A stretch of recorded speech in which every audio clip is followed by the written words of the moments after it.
are a winner. Stand tall, be proud. In the face of doubt, you shout it loud. Feel the strength, let it in. With every step, you're gonna win. You are a winner, feel no pain. You are a winner, feel no pain. Yeah, I woke up feeling like a champion. Every move I make, I got the stamina. Eyes on the prize, never lose sight. Grinding every day, pushing through the night. Got the fire in my soul, never back down. In the ring of life, I'm the one with the crown. Sweat and tears, yeah, I paid the cost. Every battle fought, I'm never lost. Hit the floor, feel a winner. Stand tall, be proud. In the face of doubt, you shout it loud. Feel the strength, let it in. With every step, you're gonna win. Every challenge met, every goal in sight. In the gym, on the grind, it's a warrior's fight. From the bottom to the top, yeah, I've been there. With the heart of a lion, I face the dare. No fear, no limits, just pure drive. In the race of life, I'm alive. With every push, with every strain, I'm a winner, feel the gain. Hit the floor, feel the power. In this moment, it's our hour. Rise above, break the chain. You a winner, feel no pain. You are a winner. Stand tall, be proud. In the face of doubt, you shout it loud. Feel the strength, let it in. With every step, you're gonna win. In this moment, own your name. You are a winner in this game. You are a winner. Stand tall, be proud. In the face of doubt, you shout it loud. Feel the strength, let it in. With every step, you're gonna win.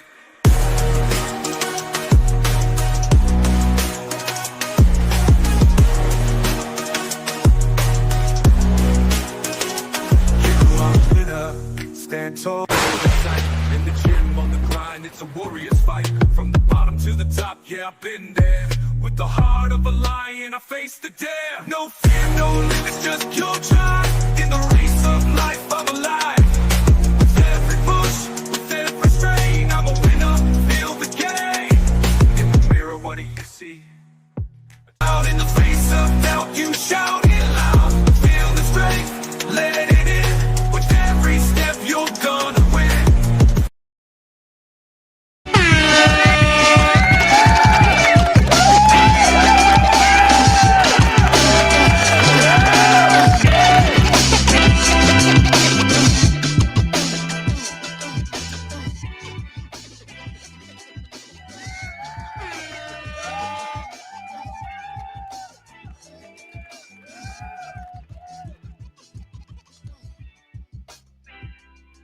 Welcome back. Good afternoon, good evening to everyone out there. Welcome back to BlueClouds Media. I'm your host, Nee, with my co-host, Stephen G, alongside me as usual. And today, we are dissecting the Premier League transfer window that can only be described as a spectacle of high stake and high drama, from the blockbusters spending across the league to Chelsea's intriguing and at times controversial strategy.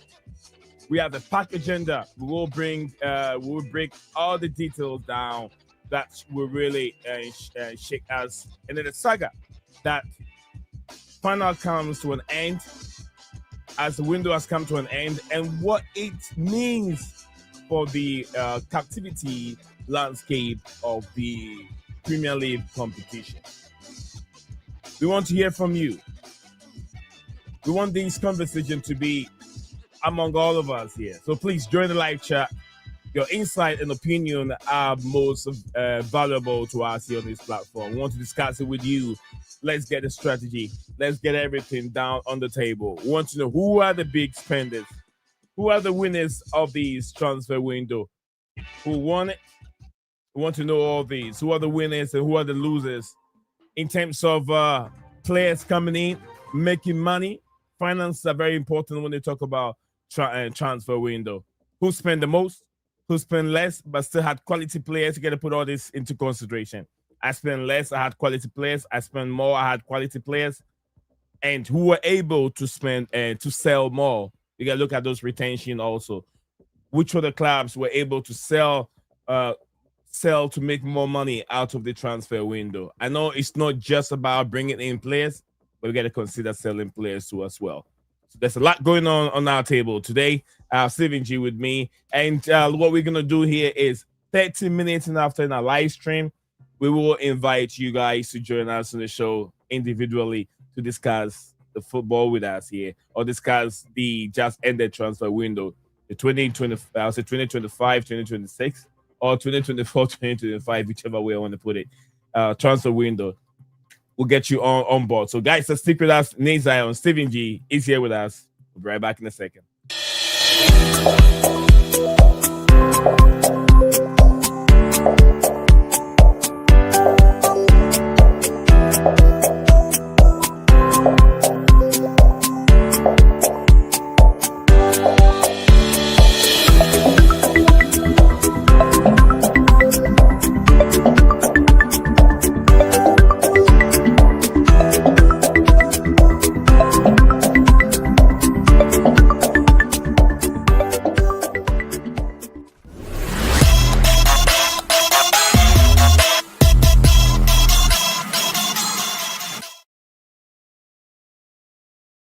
Everyone, yeah, we are back again. Thank you all. Thanks everybody out there that makes yesterday's live stream was very, very intriguing, and those that made yesterday's live stream possible, wanted to thank you all. And we are back again today to continue where we left off yesterday, and we're gonna get to the details of it. Like I did explain before we went for that short break, I said we're gonna look into those the sales. How much money did individual clubs make? And we'll look at certain key players, those that can impact their team mostly. Look at for the top, Liverpool, Chelsea, Arsenal. We're going to look at the traditional. I'll say let's look at the top 6 players that we believe that can impact their teams this season. So we involving the new players that came in. Maybe if you want to talk about Chelsea's earlier, transfer dealings. Yeah, you can bring them on. Ja Pedro and all Delap and all these players. You can talk about them. Although they did their business very, very early. Same thing with Liverpool. We've already see some of these players playing already. But yeah, let me know your thoughts in the comment section below. Get involved. Like I said, we will send the invite to you guys to join us here right at the 30 minutes in the live show. After 30 minutes in live show, we'll invite you guys to join us here to have a say. So don't worry, Zion and Stephen G got you. Steven, welcome back to the show. How you doing? You alright? Yeah. He's frozen. Bit ill, frozen? But we're here. You look frozen for a bit, but you're good now. I don't know. Brilliant. My connection thing's down. It's okay. You look good now. It's a StreamYard one, but there is like rain and stuff outside, so maybe it's connected to that. Who knows? Okay. Stephen, we're back for a recap or a review of what we're on yesterday, from the beginning of the transfer window when it opened to now. We're looking at some few attributes or few questions that has been raised. One of the biggest spending ever. It's like the record keep breaking. I know if I can get that off the top of my head. I remember the record in the Premier League used to be 2.2 something billion. That was what Premier League teams have spent, but now it has 2.3, I think. Before. Yeah, yesterday the last record was about 2.3 billion, I think. Yeah, so now it's gone to 3 point something billion from yesterday. 3.1, I think. Yeah, 3.1 billion. That's a lot of money and good business going on in the Premier League. Yeah, I also have I sent you a few things from Sky. I've got one that's quite interesting, which is the spending by position. So goalkeeper, defender, midfielder, and forwards. Okay. Did you send that over to me? Yeah, I can get it up whenever you want, though. Yeah, you can send it to me and I'll put it on. It's already sent to you. Yeah, because I have 3 different kinds. One with transfer spending by position, and the other one is transfer net spend in the summer. And the other one I have on my screen is there's selling, there's spending, there's net spend, there's spending by position. But what I've done, instead of getting individual spending and received, I'm just using the one from the BBC that they use, which had the spent, the received, and the net spend all in one, and it's got most of the top teams on it. So sure, definitely we can use it, Steven. Definitely, why not? We can use that one. So, guys, like I said, we're about to go in details in it, but you feeling good, Steven? So. I'm not putting this actually up on screen now. I just done it so that it's there ready. So I'm going to take it off the thing. Oh, okay. Whatever you have, we put it on. If you want to use that graphic, whichever graphic you have on the screen. That was, the one from that I was saying from BBC Sport, where it's got the club, the spend, the received fees, and the net spend all in one. Yeah. And it's got most of the top teams on it. It's that one rather than have the individual graphics. Okay. No problem.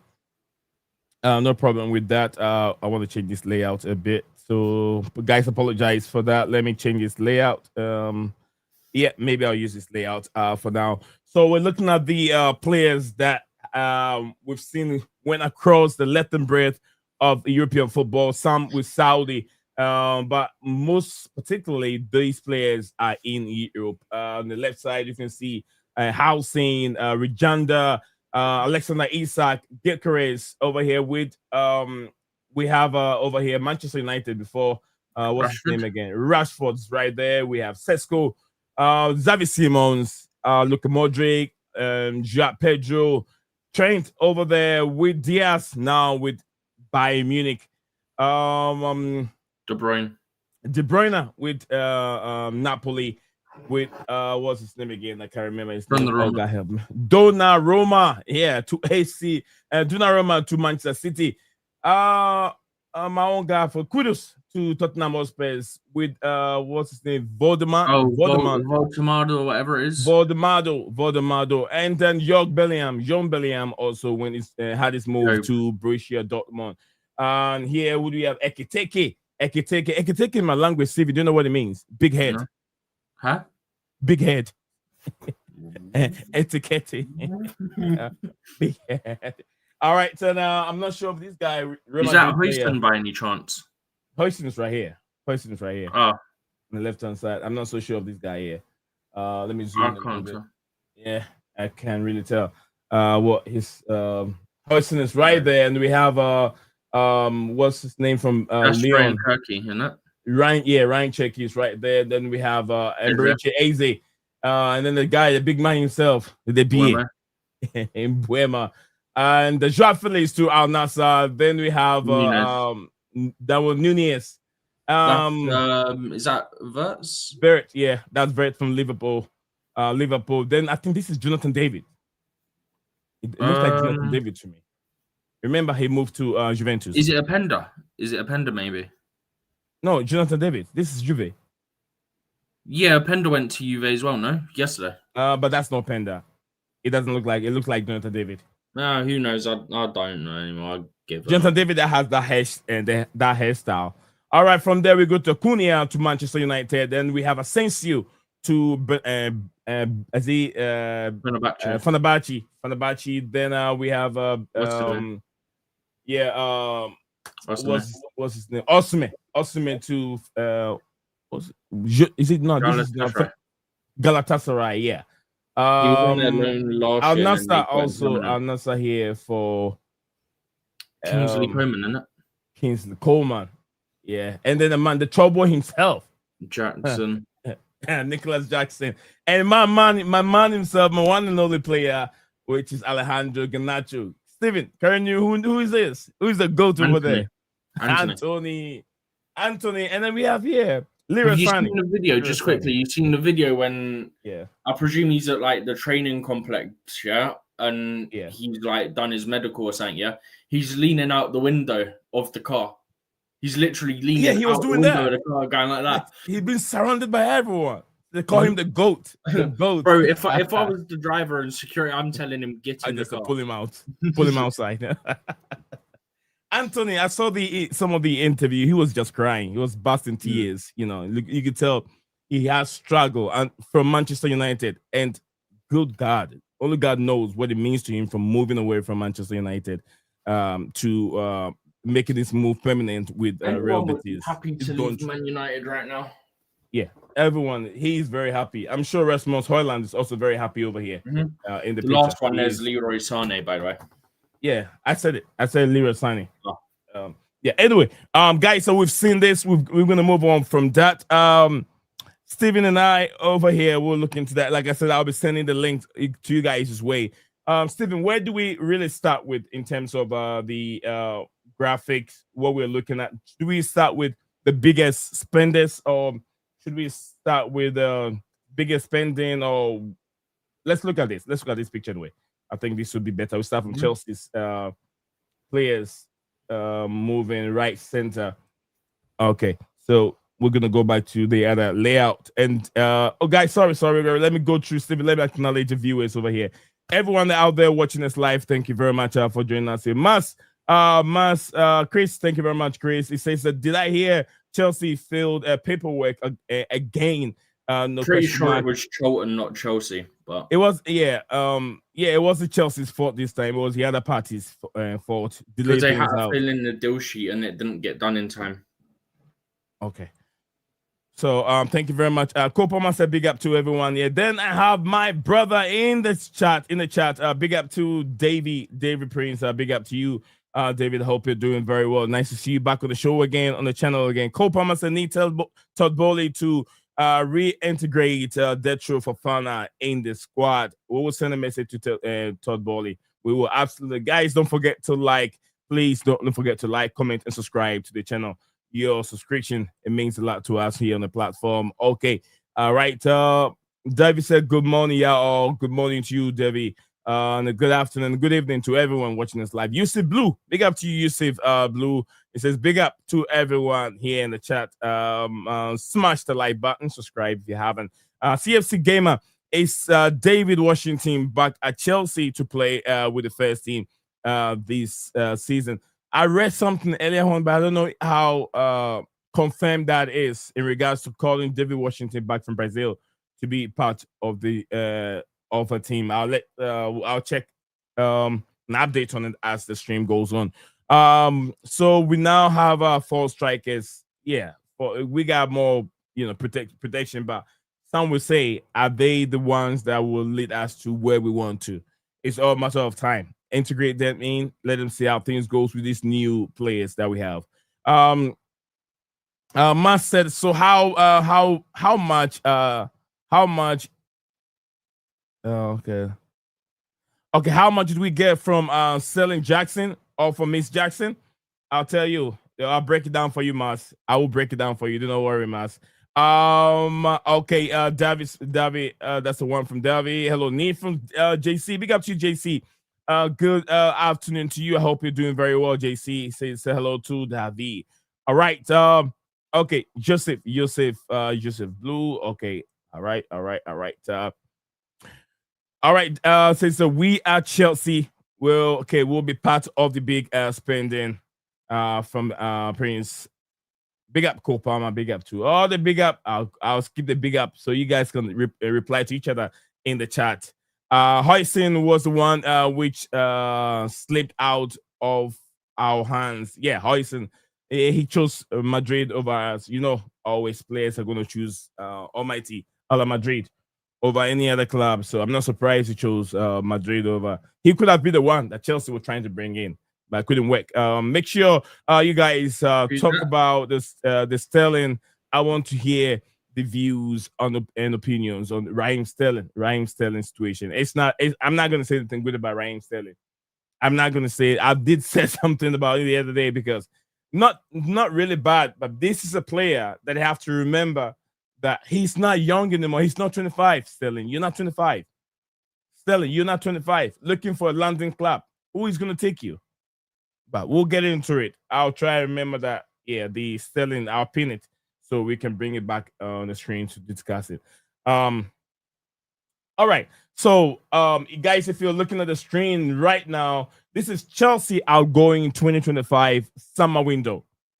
Chelsea outgoing 2025 summer window. We're looking at Noni Madueke. Guys, let me know if you think that the price or whatever, whichever player that you think that we got too much for that player. Let me know in the comment section below, please. I want to know if you think that some of these players were being overpriced. The one you see on the screen right now on the screen, should I make it super big for you if it's not big enough? Let me change the layout if it's not maybe big there enough. we go. That's better. On the image, if you click on, the bottom right corner, I'll have my camera on in about 5-10 minutes. I'm just doing something. But Okay, no problem. Bottom right corner, you got, hang on. You got the two arrows that are pointing like that. If you click on that, bottom right. Next to the zoom. No, next to the zoom. To the right. Okay, yeah. Very bottom right. Next one to the right. This one? Yeah, click that. To make it a whole bigger? Yeah, so now you should have all of them on the same screen that's clearer. So Gilchrist and that as well. Oh, then I have to zoom out because it's taking the price tag away. Oh, you've already zoomed in? Yeah, I've already zoomed in. Oh, I thought that it was just cut off at the bottom right. because of the way that it had been. No, I zoom in. I zoom it in. Okay. Yeah. But anyway, this should still be okay. This should still be okay. I have my camera on in about 10 minutes. Yeah, no problem. All right, so just like I said, Noni Madueke left Chelsea to Arsenal of a fee of 65 million. Let me know if you guys think it's overpriced. Joao Felix also left Chelsea to Al Nassr for a fee of $35 million dollars, and also Leslie Ugochukwu left Chelsea to Burnley, make his move permanent for a fee of $33 million. Dollars. I believe that his fee. I was thinking maybe he could have get more from Leslie Ugochukwu. But other than that, Felix price 35 million was okay. Noni Madueke also potential with youthful exuberance in him. Price tag is fine.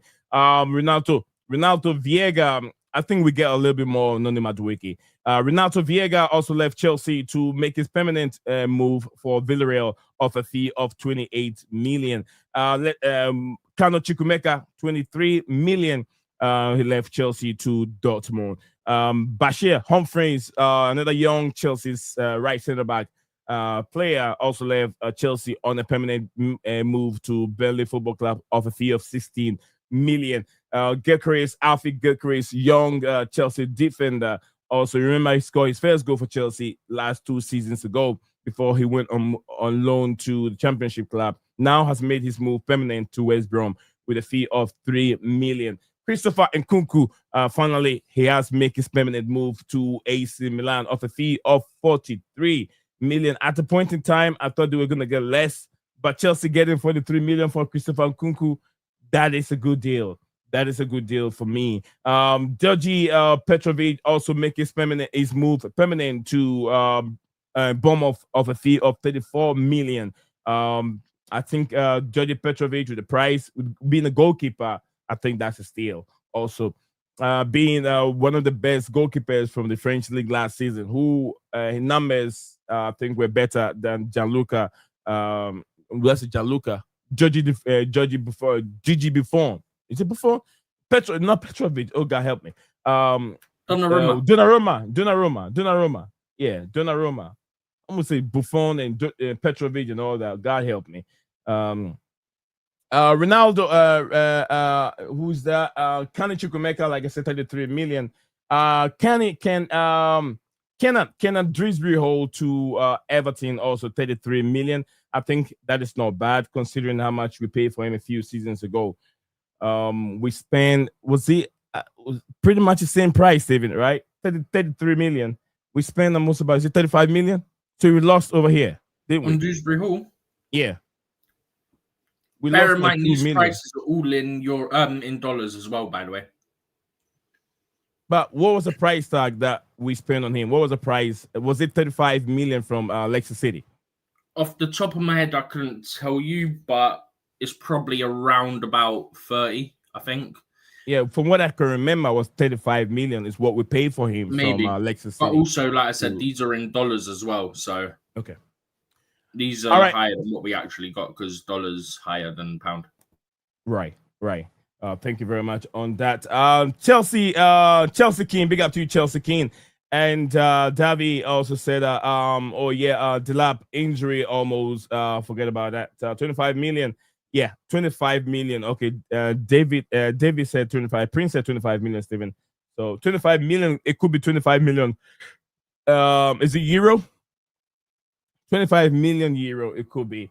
But yeah, Matisse Amungu also left Chelsea to Strasbourg, Chelsea sister club, for a fee of 17 million. Then we have Ariza Balaga Kepa went to Arsenal for a fee of 7 million to Arsenal. Marcus Bettinelli also, with Chelsea made money on him. Chelsea's third choice or fourth choice goalkeeper also left to Manchester City, who's going there to be to practice coaching for a fee of 3 million. So it wasn't free. Chelsea make some money off him. Who didn't I mention over here? I did mention on all of these players. So in total, Chelsea made 367 million on these players. 367 million.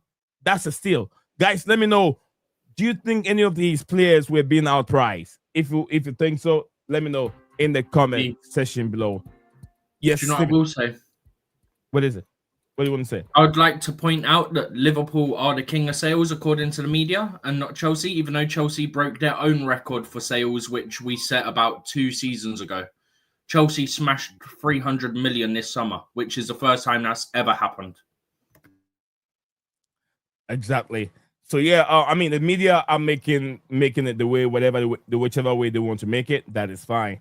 With the media, I'm fine with the media. I don't have a problem with the media, man. But the paper, they say paper or the book doesn't lie. It's right on the paper. How much Chelsea sold in the transfer window? This is what they make 367. So we're gonna try. What we're gonna try and do is we're gonna multiply, or we can subtract what they brought in out of these. So it's not how we can do it. Take how much Pedro Neto's we paid for Pedro Neto, how much we paid for what's his name again, Delap, and all those players, and the loan fees and everything. We're gonna try and do some few rough calculation, take it out of these, and then we know how much we have left. What, from this summer alone? From this amount over here, and then we know 367. There you go.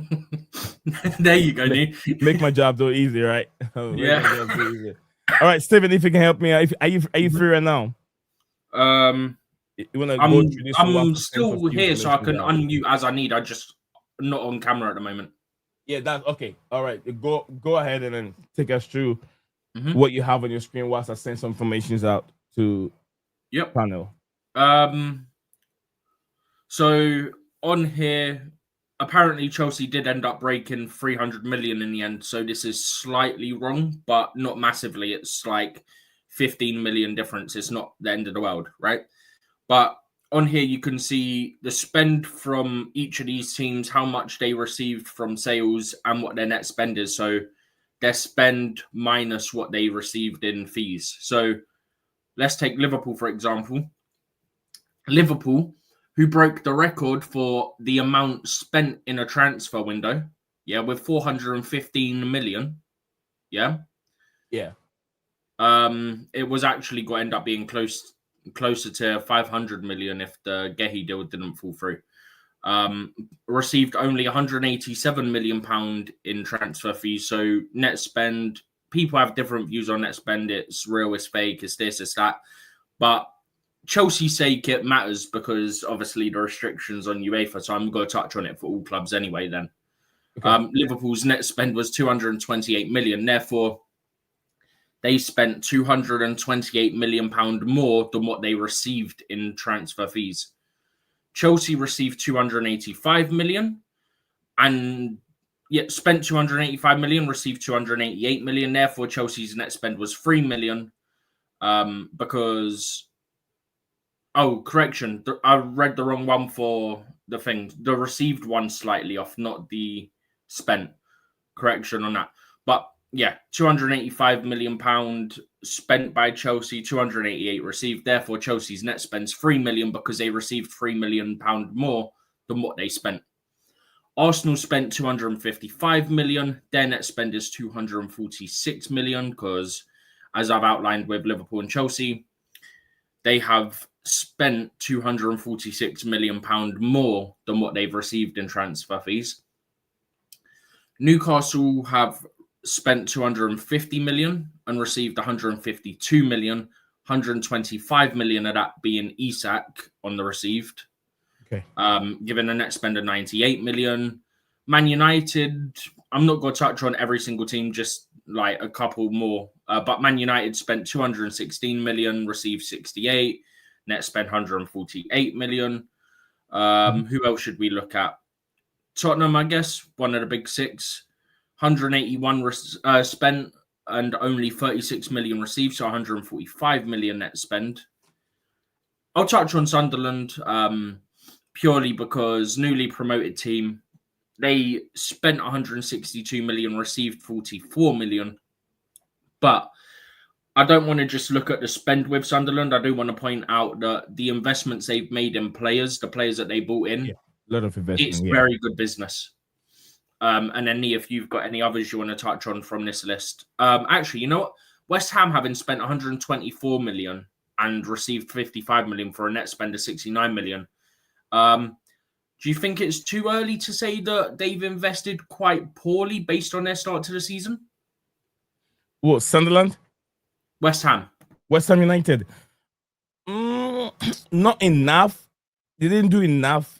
They did quite a bit. It's not enough to hold Graham Potter for the rest of the season. They will still struggle because, look, with what they have already, they were not even anywhere near, I would say, challenging those in the middle of the table. Most even to look at their bench alone, it's not enough. But I know it's there will be pressure on Graham Potter, but I'll give West Ham a chance to see how figure things out in maybe in the January transfer window. But it's not enough, Stephen, to take him through. It's not enough.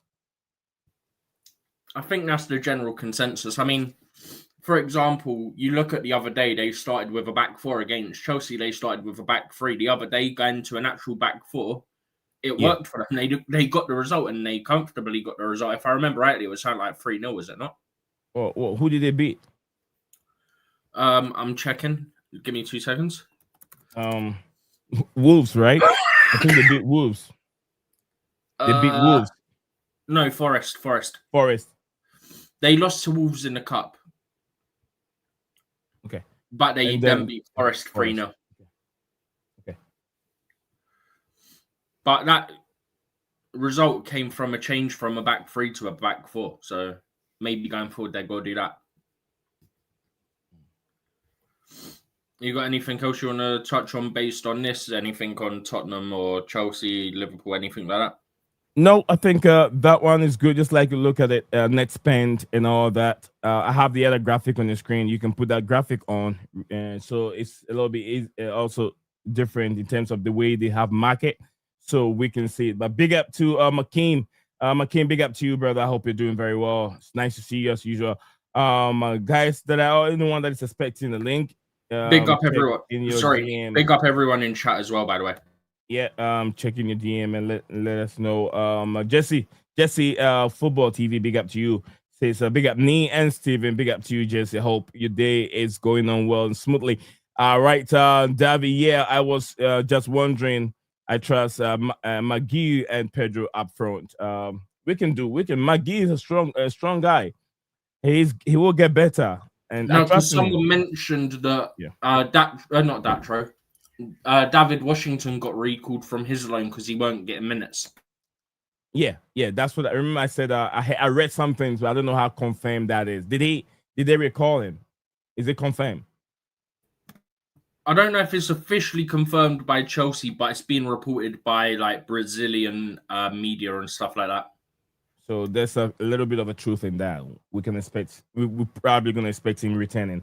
But anyway, Chelsea King, big up to Chelsea King. Are we the only team in the green? Which one was it? Which graphic was there? But let's. Oh, this one. Oh, this graphic. Okay, We'll go through it right now, Chelsea King. We're gonna go through that graphic here in a second, so do not worry, man. I got you covered. Steven and I got you covered. Everyone in the chat got you covered. It says, where did you get these lists from? This list is, I think, from Sky Sports, isn't it, Steven? Sky Sports, we got this. Yeah, we got this list from Sky Sports, and they've got multiple graphics, so I just sent them over to me. So yeah, this is the transfer net spend in the summer transfer window. If you look at it, it's right there on the screen. Clubs that spend more, right here. Number one is Arsenal Football Club. Arsenal spent 257 million. Arsenal Football Club, majority of them, it's on defenders. No, that's not what it is. The net spend is what you spent, then you take off from what you spent, what you've received in fees. So Arsenal spent £257 million more than what they've actually received in transfer fees. Whereas Chelsea, on this graphic, they've actually got Chelsea as £17.9 million, which is different to what BBC Sport had. So Arsenal spent more than £18 million more than what they sold. Huh? More than what they sold. So 257 million more than what they sold. Any red, they spent that much more than what they received in transfer fees. Any green, they received that much more than what they spent on transfer fees. Mad. That's crazy. So Arsenal leading the way with Liverpool also 218. So what makes Liverpool the best sellers? If they are the second on the list here, what makes them the best sellers from the media lovers? Actually, the best sellers because, as you'll see, I'm sure we'll go to the other graphic on the actual received sales at one point. Chelsea have the two highest received transfer summers, if that makes sense. Mm-hmm. Chelsea set the record 2 years ago, and then they broke the record this year. So the top two clubs for the most received money from sales in Premier League history, and that is Chelsea Football Club. They got the two highest. Okay. So in order, guys, I hope you can see it. In order, it starts from Arsenal, Liverpool, Man United on the third place, Spurs, fourth place, Sunderland, Everton in that order, Leeds United, Forest, Newcastle United, Man City, West Ham United, Burnley, Fulham, Aston Villa, Crystal Palace, Chelsea. In there, I know you guys are really watching the where it starts green. So Aston Villa at the football club. I know they did not have much to spend, so they didn't spend. They didn't sell that much to get more, but they didn't spend that much. But they didn't spend much, but they're making this right. That's a breakdown here with Aston Villa.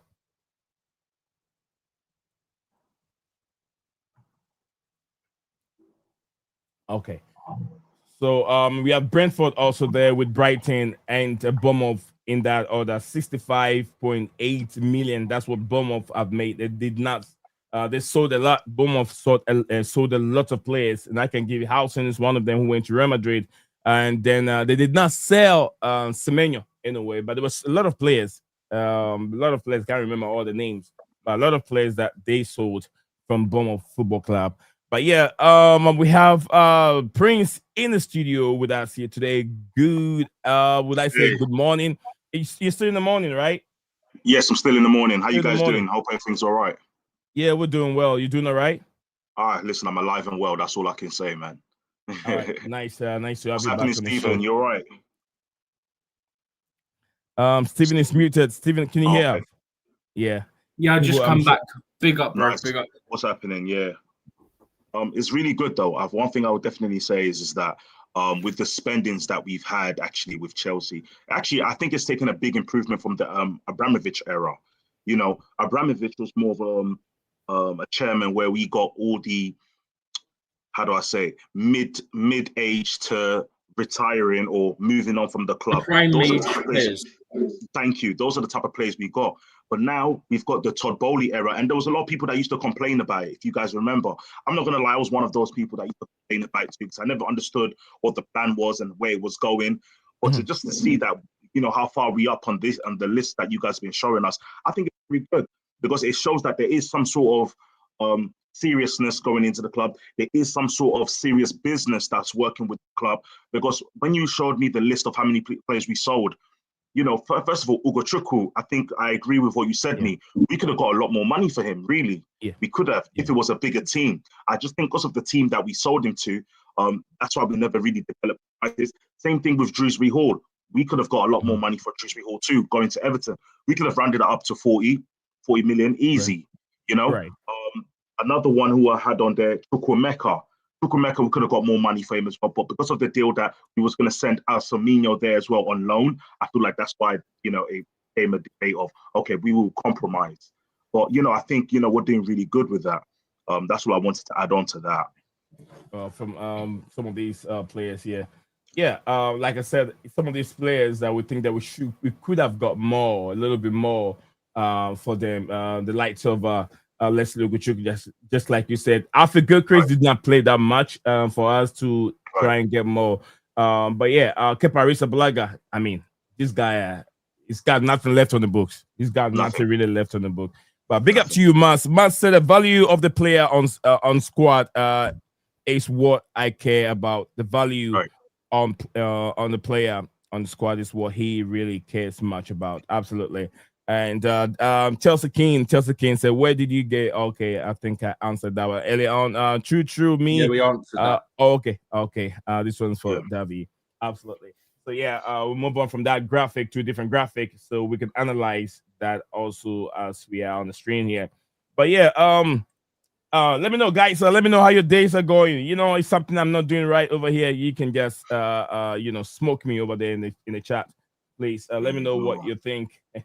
Okay, more to come with us here. This graphic is giving us the transfer selling in the summer 2024. This is sold players. This is sold players, and that will give you the right figures of who sold more than the other.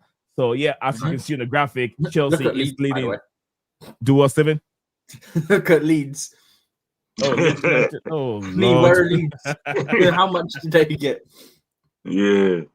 That is crazy. $0, isn't it? $0. Chelsea are leaving. Well, or dollars, yeah. Oh, pounds, not whatever. Even 0.1, Not even 0.1, not even 1 Literally.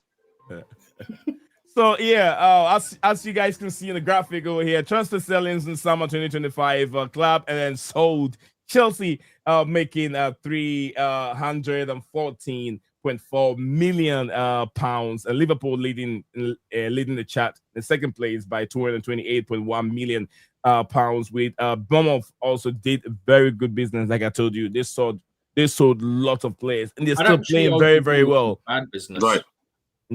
No, they did very. No, very I'd good argue business. they did, because think about it, right? Yeah. Yes, they got loads of money. Yeah. Yeah, that's what I'm talking about. That's no. But I get where you're coming from. But what I'm saying is, well, they got a lot of money, and on paper, that's good business. Yeah. Right. It's bad business because Kepa was on loan, he's gone. Yeah, they got Petrovic in, that's fine, right? Their whole defense, their left back, their starting left back, their two starting centre backs are gone. Their right back from last season, I think's old. I don't know if they replaced him in the end. Yeah, they didn't. So they've had to replace their whole defense. Yeah. So whilst in terms of fees received, they did very good. The actual business on paper of like how it worked out is bad, because they got rid of that Ouattara guy. Okay, he didn't play a lot, and then he's gone and banged a goal on his debut for Brentford. Yeah. So it's like, okay, that one I get, right? But if you get rid of one starting centre-back, yes, you're Bournemouth, yeah? But if you get rid of Dean Huyson, yeah? Or Howson, however you say the guy's name, yeah? I still can't remember. And we Huyson. Yeah? Dean Huyson. It's one or the other. I change from time to time. I'll get it right eventually. But if you get rid of him, which they did, my stance as a club would be, you have to give me stupid money to sell my second starting centre-back. Because I can't afford to lose both of those, my starting left back and my starting keeper. Granted, keeper arguably has improved with Petrovic coming in. Yeah, actually, I don't even think that's an argument. But in terms of like the centre backs, the left backs, it's like you've kind of, lack of a better term, shot yourself in the foot, so to speak, right? Because you've got rid of 3 starters, 4 if you include Kepa, from that back line, but Kepa was out of their control because he was alone. They could have bought him, but they chose to go Petrovic and improve there instead. I mean, this is what I'm going to say on this, Stephen. I don't know if David wants to jump in here later. Look, you have to remember this. There are selling clubs in every league. Dortmund is one of them, one of the best in the world. Dortmund, Arsenal Football Club, they used to be a selling club. Now they want to compete. Bournemouth are a selling football club, Stephen. And Bournemouth don't have Champions League football. What was that, Stephen?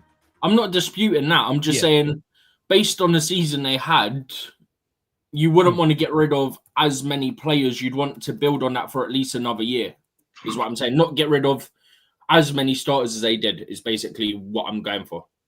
Okay. Yeah, what I was trying to say is a selling football club, and what I know that Adano Ariola is going to be there for a long period of time. And I know he's a very good manager, and he knows what he had in his team. That is why he gets rid of certain players.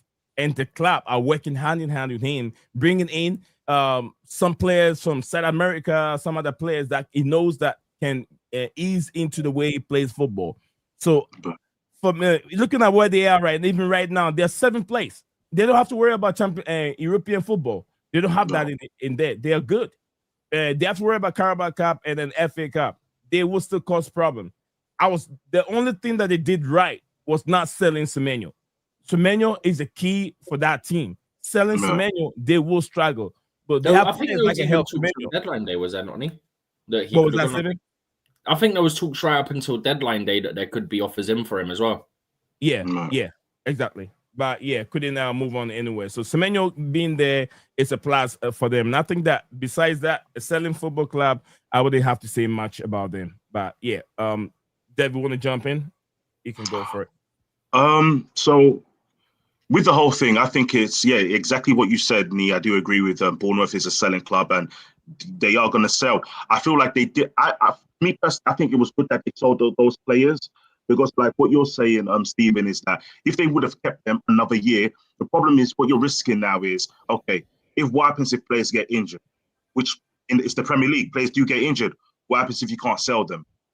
What happens if they come back from injury and they don't play the same? What happens if they get, you see, there's a lot of what ifs. I think Bournemouth was at a point where they're looking at, well, we've got superstars. We could actually make a lot of money here. We could sell them.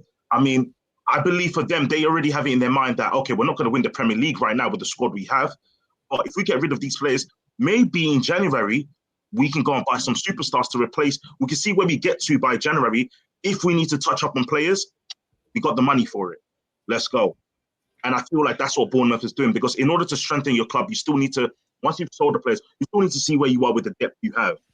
When it comes to January's transfer, then you make the changes and buy the players that you need to play with the squad. And then you never know.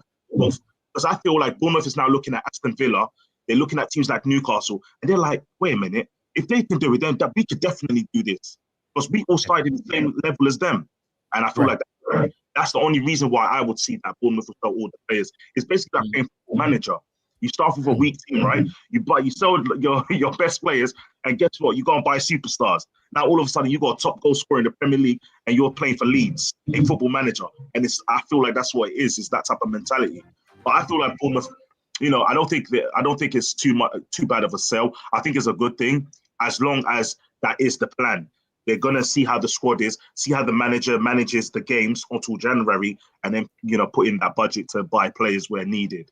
So. Yeah, I hear what both of you saying. Just quickly, I hear what both of you saying. I'm not disputing that there's elements of good. My whole thing is you've put yourself in a situation where you have to replace literally your whole defense, and that's like the foundations of your team. Like you've got to replace a whole back line in one window is sort of my more issue. So let me ask you a question. So Stephen, your team did that right now, right? Yeah. So right now, Stephen, are you trying to tell me that you don't believe in Bournemouth's defense? You don't think they can do the same job? I'm not saying they can't necessarily do the same job. I would have liked to have kept at least one of the starting centre backs for this year. Who would you have kept? I mean, Heisen was gone anyway. I would have forced. Well, put it this way, right? If I was to sell, I would have asked for more money than I got for Zabani to sell him because of the situation. Yeah, but and that's the thing. What I was saying, 27 years old, gone. You don't have to keep him. If he's 27. I'm a person where if the players get into a point where 27, 28, sell them for big and let it go. You can't keep him another 28 next season. Well, 28 this season because his birthday's in a couple months, and then next season he'll be 29. You ain't gonna get that type of money for him. Sell them while you get their capital, and then let him go. Hoyson was not a choice of Bournemouth. Whether they wanted him to stay, he was going. He already told the club, that is my dream club. Yeah, I'm going. If you guys don't play me, and it would have been like the Alexander situation. Bournemouth just weren't said, you know what? Let's not make this a situation. He's gonna go regardless. He doesn't want to play for us no more. He's not even answering the calls. We sent him a text yesterday. He still ain't replied. He came to training. Right. Apparently he came to training and no one's seen him. You see that type of thing. So he was already gone. So I really don't believe that Bournemouth had any power in holding these players. I feel like some of these players, once they got the transfer request, they're like, you know what, I'm gonna get more money. You know, this is good. Who wants to? And I'm not saying it for Bournemouth fans. You know, this is not like that. But if you're playing for Bournemouth and you get an offer from another club, what's the chances of you wanting to stay for the club? I mean, those class players are always going to go. One season they shine and they're gone. One season they shine. So but I understand what Steven is saying also. Yeah. So that's what I said, Steven. Yeah. Sorry, keep talking, Nick. Go ahead. Yeah, I was going to say, Steven, I'm sure the owners, whoever in charge of Bournemouth Football Club and the manager are working hand in hand. He says, okay, I don't know, Ariola, do you think that this player can help your team even if you sell these players so we can make more money? And because, look, they are not in Europe, Steven. They are not in Europe, and I understand what you're saying, but it's not going to be easy for the manager. If the manager those signing, and if I own Bournemouth, I will never keep a 27-year-old player who's attracting a lot of interest from the likes of Liverpool, Real Madrid, and the rest. I wouldn't keep that player because there's no need for me. You keep him, evaluation goes down. You get what I'm saying? But yeah, it's not easy to regroup all these players again together. Right. Thank you very much on it, guys. So we're gonna move on. We're gonna move on it. Just quickly, because I have just looked it up, Nee. They did get a lone right back in that's 20 years old, so they have actually got a right back. Oh, okay. I wasn't sure. I was like, I've heard things. I'm not sure if they got it done, so I was just checking. Okay, thank you, Steven. Guys, so if you're watching this live, don't forget to drop a like on the video. Please drop a like on the video. It helps. It triggers the algorithm. Make sure the YouTube also send it out to a lot of people out there. So Chelsea Mo said this window is a 4 out of 10. Gil up front with Chiloba and Tosin as centre back. It's disgusting. That is from Mo. Mo, I want you to look at it. Sit down carefully, just 1 minute, 60 seconds, and dissect the squad again. And then you realize that it is never a 4 out of 10. If you're looking for maybe those marquee signing, those big name signing, and you did not see them, we did our business earlier in the transfer window, so you make it look like we did not do much. Yes, we did. Look into the squad very well, and you're gonna end up rating it a little bit higher than you did with 4. I think 4 is way below the bar. Chelsea Mo said, don't forget the sporting directors get 5-year contract. So we're stuck with them. We're stuck with them back to back. Horrible windows and shopping from Brighton. No scouting.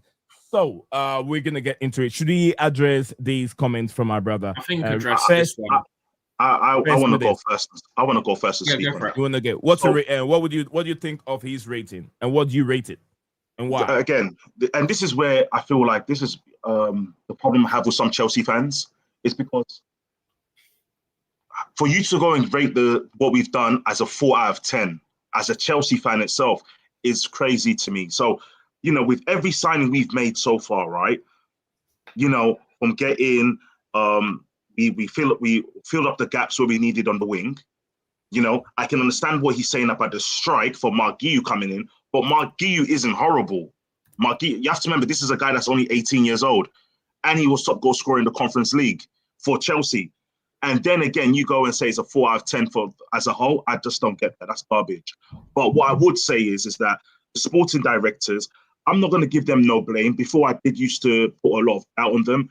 But you look at the place we've got in now. Listen, for the fact that we just capped off Garnacho, there's a lot of people that don't believe in Garnacho for what reason, I don't know. Because he wasn't getting along with the management. He wasn't able to be superior as how he needed to be. The thing is, when he was playing for Manchester United, one of the things, I know I'm going off topic a little bit, but I'm just trying to bring it back to explain something. When Sancho was there, he had the same type of problem. We brought in Sancho. What did we do when Sancho was here? We ended up to go win a trophy. So bringing someone like that from the sporting directors that he's talking about, they're the same sporting directors that bought Sancho. We got one of those for him. There was times where we needed Sancho to show up, and he did. I'm not going to say he changed the game, or he was able to be adaptable to Chelsea's football regime. That's the same thing with Garnacho coming in. The differences between Sancho and Garnacho is that they brought a younger player in. Now, to put that into perspective, we went and got Esteval. We went and got Gittins. So to put that and say that, oh, as a rating, you rate out 4 out of 10. As a Chelsea fan myself, I feel like, his IQ is 0. He just said just now that he has 0 IQ. And I do believe that he does, because you just can't say 4. For me personally, I'm going to give it a strong 9.5. Because I feel like anything we would have added onto that would have just increased the numbers. No way it could have been, 4 though. But you guys can take over. Stephen, you're next. Yeah, just quickly. I give it about a 7-8 because I personally didn't want Garnacho. I think there's some red flags there personally, but not like. I'm not letting that and the Simmons situation take away from what was a very, very good window. I said it yesterday on stream, right? People were saying we haven't strengthened. I'll lay it out like I did yesterday, right? We had no backup left back because Vega burnt his bridges and wanted to play centre back and burnt his bridges and left, yeah? Right. We got a left back. So that's strength because we got 2 options there now, right?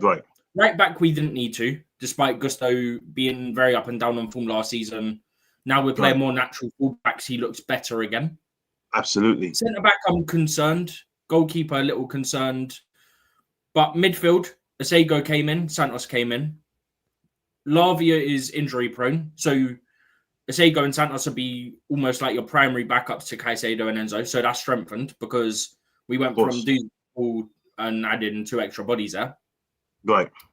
In attack, I think it's debatable really to an extent that we've strengthened. We didn't have a left winger, so I understand Garnacho on that front, right? Okay, we had George, it is what it is, but the club were always looking to sell, so technically only had 1 winger there. Esteval, Neto, Palmer, they can all sort of play across the formation. Right? Esteval has come in, looked good, looks like he's already a nailed-on start even if Palmer comes back.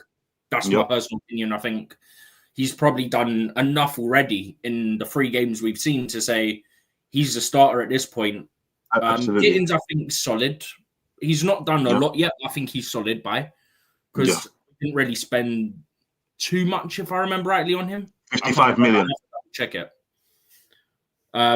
But then attack, you've brought in João Pedro and Delap, and yes, Delap hasn't got the goals yet. They will come.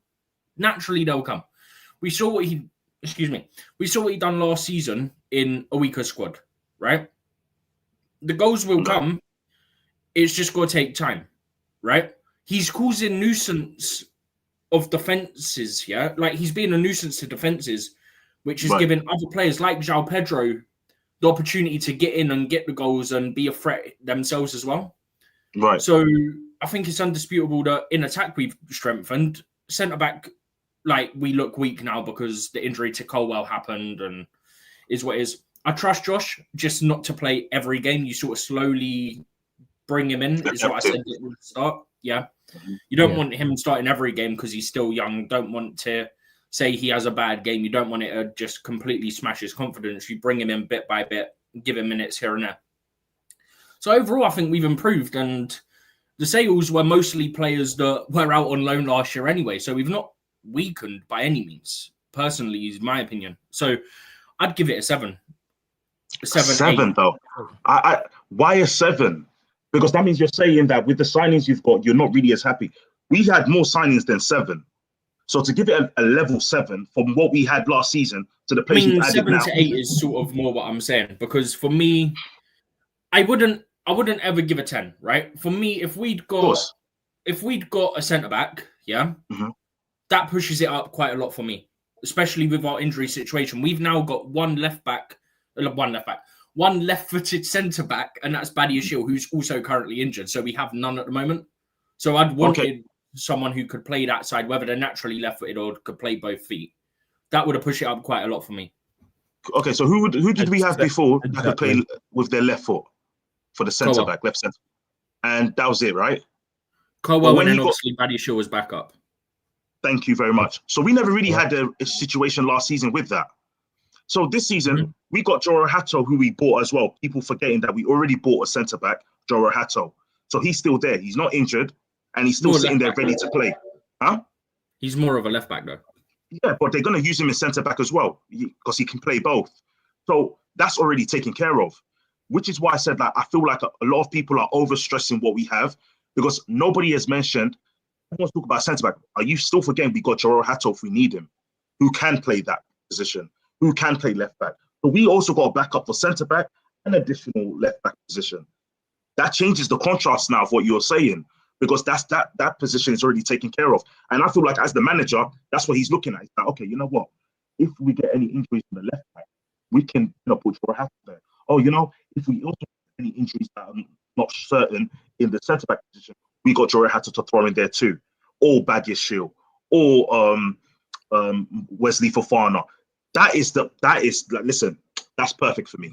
That's perfect for me. I hear that. And the midfield, I know you said something about what's his name, Simmons. I disagree with Jamie Simmons a lot because he's not proven. My thing was I'm not letting it impact it massively because it'd be nice to have him, but we got Bonotti in anyway on the loan. So exactly on loan. Okay, good. I'm glad we agree on that position. All right. So thank you, guys. So it is here. It is what it is. Everyone is have its own way of rating it. If we're trying to break it down and put consideration in terms of what we have this time and what we have last time. My question to you, the viewers, and then you that are in the chat. Do you think that some of these players that we brought in are upgrade of what we have last season? And I'll tell you, yes, indeed, we brought some upgrade. The only shaky part of it is the left-hand side. The left-hand side, we can't judge Alejandro Garnacho yet because we haven't seen what he can do, how he can impact this team. But we've seen what we can get from Noni Madueke.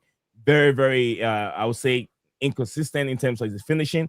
Right. But Gettins need time to grow. None of Madueke had 2 seasons or more with Chelsea. Gettins hasn't got any. So I know it will take time for him to understand. But Alejandro Garnacho, when he starts, we're all going to see what we have there. So the left hand side, I'll put that on the side.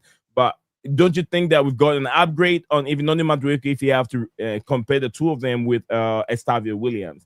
Doesn't he look more lively in terms of also creating assists, not being selfish like Noni was with Chelsea? Instead of laying the ball off for someone else to finish. Estava, yeah. He was it's not as selfish as Noni Madueke. So that to me, that's an upgrade. Also looking at up front, I think Leo Delap and Joao Pedro those two players are upgrade of Nicholas Jackson. Don't get me wrong, I love to keep Nicholas Jackson as a footballer. He is very good, but finishing we want goals, and Nicholas Jackson is not a guy right now at this moment as we talk to help us with those goals. So it's better he leave for us to open a way or get that free that space for players that can finish chances. And good God, we have Joao Pedro. For now, I'll say 7 games right now with lots of goals. Premier League alone, we played 3 games. He scored 2 goals, 2 assists. That is brilliant. That's a good return from a player you spend almost about 50-something million on. That's good return. We complain. A lot of us complain. And not me, myself. I don't complain about players we get from Brighton. One way or the other, we have to get a player from one source. Whether it's coming from, if we buy 1,000 Brighton players and they fit into what we're doing, I don't give a damn. I don't care. We cried so much about players coming from Brighton. They are a selling club. We have to remember they're clubs that sell players. If we don't have a replacement from our academy, and we think Brighton have one, we can get him for a little cheaper. try and gamble with him, and then when it works for us. If it doesn't work, you go back to Brighton. The same thing with gamble on Marco Corella. We all were against this player that he did not do. Now look at where we are with him. So is it wrong to get Moses Caicedo from Caicedo, who is now arguably the You mean Moses Caicedo from Brighton? From Brighton, yeah. Moses Caicedo from Brighton. Right now, he is one of the best defensive midfielders in the Premier League. We got him from Brighton.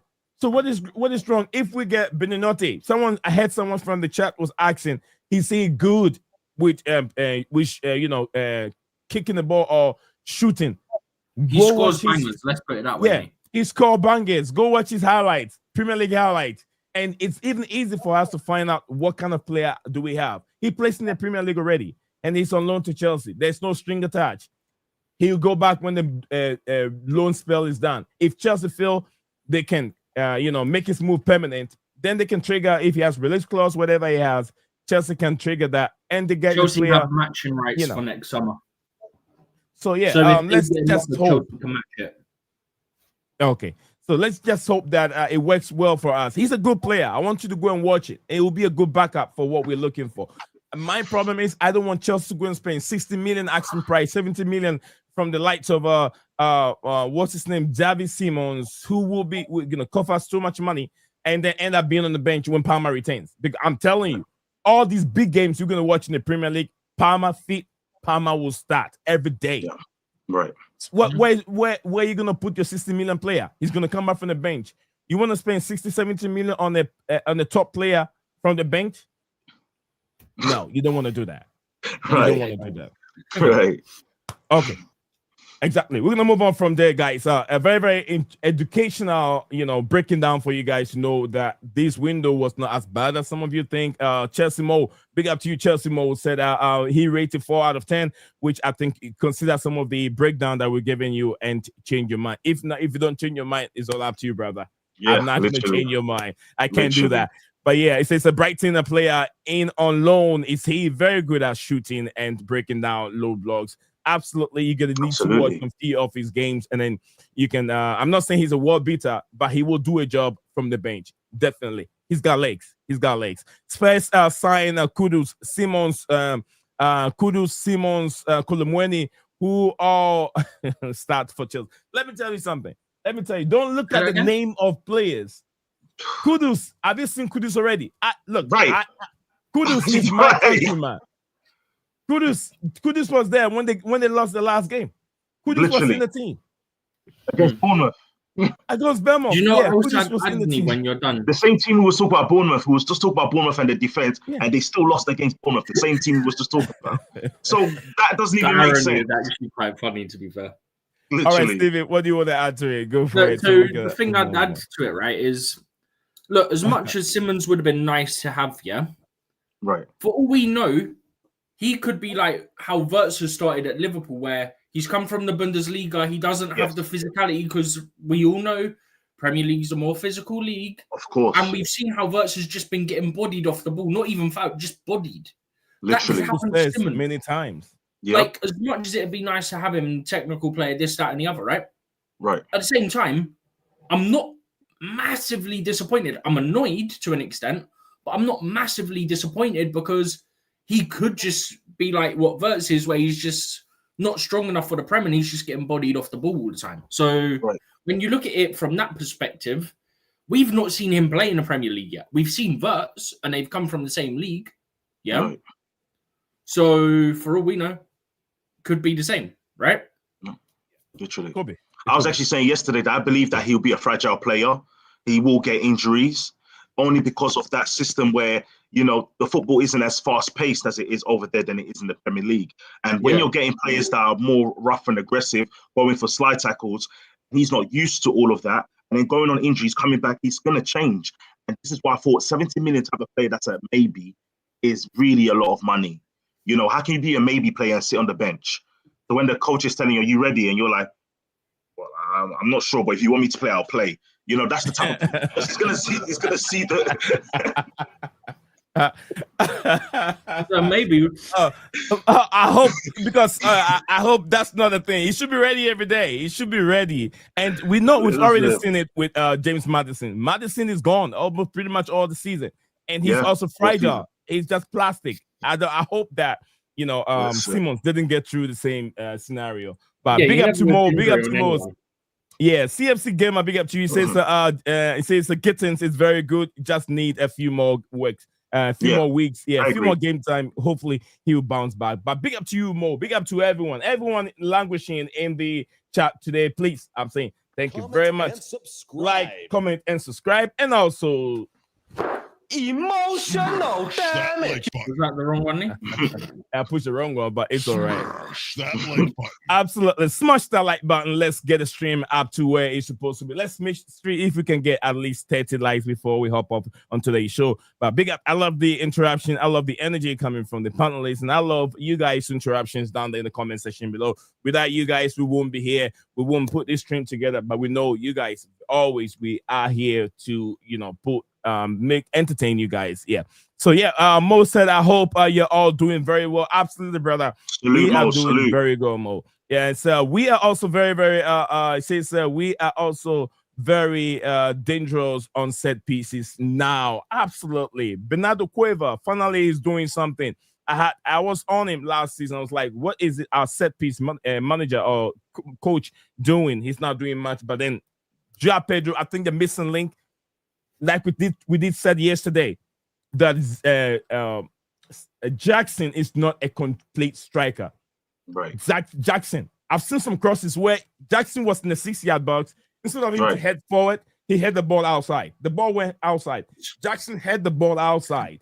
To be honest, Joao Pedro is not going to miss this. And I've seen him. He's a complete striker. He can score with his left foot, right foot. He can chip balls. Just like GC said yesterday, he can chip the ball. He can shoot from a distance. He can have all those finesse. We saw the club World Cup against Fluminense. We saw that. Thiago Silva and the rest were just standing in front of him. He just plays the ball. He can do all that. He can head in the 6-yard box. He can head in the 18. Everywhere. He's a complete number 9. Complete number 9. He can even drop deep and everything. Joao Pedro can do all that for you. So I'm not worried about Joao Pedro. Thank you very much. Just like a CFC Gamer said, we're scoring from set pieces as well. There you go. All right. So now have a different way of winning games, which we were lacking that last 2 seasons. Robert Taha, big up to you. Robert said, big up, bro. Big up to you too, Robert. It's always nice to see you back on the show. Palmer said Palmer right wing coming in. Is it come on in? It says Palmer right wing. Come on, Nee. What did I say? Cole Palmer, you got me wrong. Maybe I did not say Palmer right wing. Palmer is good. Is good in the right. Remember under Mauricio Pochettino, he excelled in the right hand side than he did in the middle. Maybe the style of play, but now Palmer is the orchestrator in the middle. He distributes, he creates, he scores. So Palmer's got a goal. His guy's gonna have more assists on his belt. A lot on him. Palmer. We have to found Sterling, Detro Fofana, Disasi. At home, a place to. We'll talk about Sterling, especially Disasi. I'm not going to worry about him. It's not his fault. He's not getting his move, but Sterling is the one being stubborn here. But anyway, thank you very much, Cole Palmer. So after the West Ham game, Joao Pedro said that Chelsea can beat any team in the Premier League, which I do agree with you. Wait, if you beat Joao Pedro, I have that. I have that interview on my in there. I have the interview here on the channel. You can watch it anytime. Big up to you, I123, love you forever. Big up to me, lady, the queen of the channel is in the streams. It's big up Nick Zion and everyone joining on the panel and the chats. Big up to you, I123, love you forever. And Big Diamond, our only Everton fan in the building today. Diamond, hope you're keeping very well, brother. Big up to you, Diamond. And we have comment from our panelist, Davy says, I appreciate y'all all for the joining. Yeah, absolutely. Thank you very much, Davy. God bless you for that. All right, we move on on this. We move on. Do we tackle these first, Steven, or do we talk about Joao Felix? No, Raheem Sterling before we move on. Joao Felix. I mean Sterling, Raheem Sterling, or do we tackle this? let's talk about Sterling for a second. Let's talk about Sterling. I'll start with David. I know he's got all his notes ready. What you're saying, brother? What you're saying about Felix? Not Felix. Sterling. Raheem Sterling. Report came out that he doesn't want to move away from London, and I've said this several times. I don't know what Raheem Sterling is looking for. He's not 25. He's not 24 or 23 either. He's getting older, and no Premier League club in London is going to gamble on him. Why do you think he wants to stay at London? I know he said he wants to get too close to family, but is it helping his football, David? No, it isn't. It isn't. You know, there's a time in life where players do end up moving on. And there's a time when you know your ability as a top class football player is gone. He had a fair chance to go and prove himself at Arsenal. You know, if he would have had a good season, they probably would have bought him and still bought Madueke. It could have happened. But he went there and he was sloppy. He was really sloppy. He never had the speed that, well, you know, he was okay with dribbling. Finishing was very bad. And it just got to a point where he was just disappearing in games. The games they played him in, he's non-existent. You know, and it comes to a point where if you can't be the player that they need you to be, you know, how is the other team's going to look at you and think that, okay, yeah, we can re-sign this guy and he can generate us our team? I know Fulham they had inquiries about him to say they were going to try and bring him in. But the problem I feel like with Sterling is he still believes that he probably has a better chance of going to a top half, you know, top 5 team, you know, and I just feel like, you know, that's just not possible at this moment of time, because you have to understand, he's now 31 years old, you know, something like that, right? He's now like 30 or 31 years old, and then on top of that, he's sitting on high wages at Chelsea. I believe what he's doing is he's going to be like, okay, you know what? If they don't want to play me, that's fine. If they don't want to send me to a team of my caliber, that's fine too. But I'm going to sit here and let my contract go to what, you know, like stay at the club while they pay my contract, and I'm just sitting at home with my wife and my kids. I feel like that's what he's going to do. He's going to run it down because it's 2 years left. So I feel like which is bad, because if he does that, that means it's coming to a case where it's like he's going to end his career earlier than later. Because after that contract's finished, teams that are going to come back for him is going to be like either he goes to the MLS. I know Saudi's not even looking his way. And then it's going to be a championship team or even lower. So he needs to make a decision right now so he can go and revitalize that. Because look, even with Ben Chilwell, they respected Ben Chilwell and they gave him a chance. They gave him to Strasbourg. If Sterling was on that caliber, they would have sent him too. But they didn't. Chilwell's even had a better time because he went to Crystal Palace and he won a trophy with them. He actually played a decent football over there. Sterling, what do you say? Stayed injury-free as well. Yeah, exactly. Whereas Sterling, without no injuries, with practicing by himself at home and wherever he's been going, still can't give the numbers or even any sort of like glimpse of, okay, Sterling can still produce. You can't see nothing. So that's all I have to say on the Sterling situation. I'm glad we got to talk about it. Yeah. Let's see what you guys have to say about that. Sivo, what do you make of your country? You know, I always call him the reggae magician, small reggae magician. What do you make of Raheem Sterling? reggae boy. What do I make of Sterling? You've put me in a tough spot because I've got to try and think of a way to put it somewhat. All right, lightly. think about it. I'll help you out here. No, it's all right. I got it. I think at some point, yeah, you have to ask the question, right? So to go to Chilwell for a second, yeah, the club respected him because he never done bad by the club and he clearly didn't care for money. He wanted to just play football. That's why he was happy going loan to Palace last season. And thankfully, I'm very grateful for him that he stayed injury-free because he had a good season and he needed that. He probably needed that mentally as well because like Fofana and Lavia, injury. He probably needed that run of games and it got him in the right space. And then, look, he didn't have to go Strasbourg. I think I read earlier from the Athletic, he had the loan offer from Everton. Yeah. Right. But he and Chelsea were happy for him to go Strasbourg because the lad just wants to play football.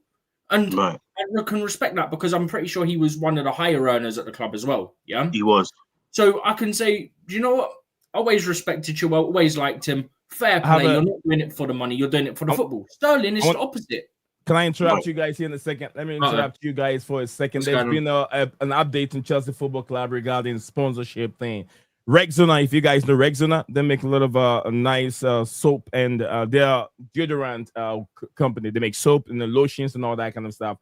The Rexona reports coming from I think England states the world. I saw the video earlier.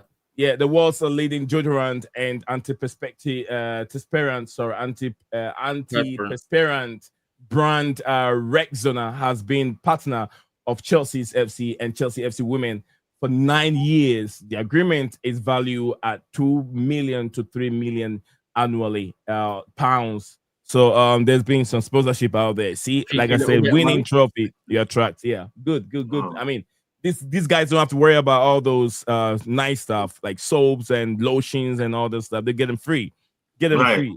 Yeah, when you get all these things free, and then we send you on the pitch to go and score goals, and then you'll be bottling your balls over there. Go on the pitch and score goals. You're running around your balls on the pitch. Literally. Yeah, just quickly. So I'll get back to the Sterling point now that I've made the point on Chilwell and how, because my point is to look at it comparatively, right? Chilwell is not fussed about the money. Clearly wants to play football. He don't care, so he's gone Strasbourg. Yeah, we probably got 2-3 million. Who cares, right? There was like nothing on the books left anyway. Yeah. So he's gone there. He's got to play. Probably had to take a wage cut. It's fine by him, right? Yeah. And then comparatively to that, in contrast to that, I guess you could say, you've got Raheem Sterling, who's like adamant he wants to stay in London. Yeah. Fulham were interested. Fulham then tried to sign 2 wingers, tried to sign 3 because of Tyrique George. Tyrique George fell through because the Harry Wilson to Leeds still fell through. Yeah. Right. But look at the difference. Sterling, I just want to stay in London. Just want to stay in London. Just want to stay in London. Just want to stay in London. Well, guess what? Now you're stuck. You're not in the first team training. You're in the lot that from loan group last year that haven't got moves. Yeah. Right. At least Tyrique George will be integrated. We saw it, right? He wasn't in what the media called a bomb squad. He was still getting games. I think he came on or played minutes in 2 of the 3 games or all 3. I can't remember off the top of my head, but at least 2 of them, I believe. Right? Right. So he was in the team anyway. He's not in the quote-unquote bomb squad because they were happy to keep him if they could, but they wouldn't have minded selling him either. It was one of those where they would have got a sell-on clause or a buyback, so good money. Right. Sterling, you're in what they call the bomb squad because you could potentially cause issues. So you're not coming to mess up the atmosphere within that changing room. You can stay with Disasi and them lot that haven't got to move. Right. And if someone from Turkey or Saudi come in for you, you better smarten up if you want to extend your football career and just go there for a year on loan. Because we've recalled Washington, apparently, which opens up an international loan spot. So one of those could go on an international loan. The other could go on a permanent if they really wanted to. Disasi had offers for loan deals in England and he turned them down. You had offers from Premier League clubs. It's another point like Sterling. That's why I'm going on Disasi now as well. Clearly, certain players at this club care more for the money than the playtime. Because if you went on loan to those clubs, you're getting no game time. You're getting football in a World Cup year, no less. World Cup year. Yeah, so clearly you don't value your career or don't want to even put in any effort to try and get into the World Cup squads for your respective nations. Right. Because you're still sat here. You had opportunities to go. Sterling, I think, had offers from Saudi. I can't remember off the top of my head, but he probably will now anyway, right? Right. But Disasi, it's literally come out. He had offers from about 3 English or 3 Premier League clubs. I can't remember. I presume Premier League. Yeah? Right. And he didn't take them. No, he didn't. Yeah, he didn't. These two it's crazy. It's crazy. Me nuts, bro. Serious. No, but I had to go from Sterling to and Disasi to point out Chilwell being professional because these guys, absolutely, they're ruining their own careers at this point. Like, they are. Chelsea paying them stupid money, but you're the one that's not going to play. So who's it hurt more? Chelsea make loads of money. Like, it is what it is. with the Disasi, just to touch on that a little bit, I believe that he's, and that's the thing with Sterling and Disasi. I believe they both have the same mentality. I feel like they still believe that there's a way to come back into the squad. I think they're probably waiting, like, okay, if they get enough injuries, Sterling is cooked because there's not going to be any injuries going to happen for him to come back in. But for Disasi, I feel like, he's only looking like, I'm better than Chile. I could take his position if he gets injured. And he's probably thinking, Fofana has been injured for the longest time. Because I can only imagine these are the kind of things that the agent will be talking to him about and saying, listen, if you leave, you can, but you're not going to get the same, respect. You're not going to get the same look for the national squad. But if be patient, Fofana's just come back from injury. He hasn't played for 2 seasons. You got also Levi Colwell, who's just gone out for almost till April. So he's not going to be playing. And then if the other players in the middle aren't doing so good, there might be a spot if you do well in training to come back in. So I feel like that's what's probably happening with him. Because I don't feel like it's a disrespect thing from Disasi's side.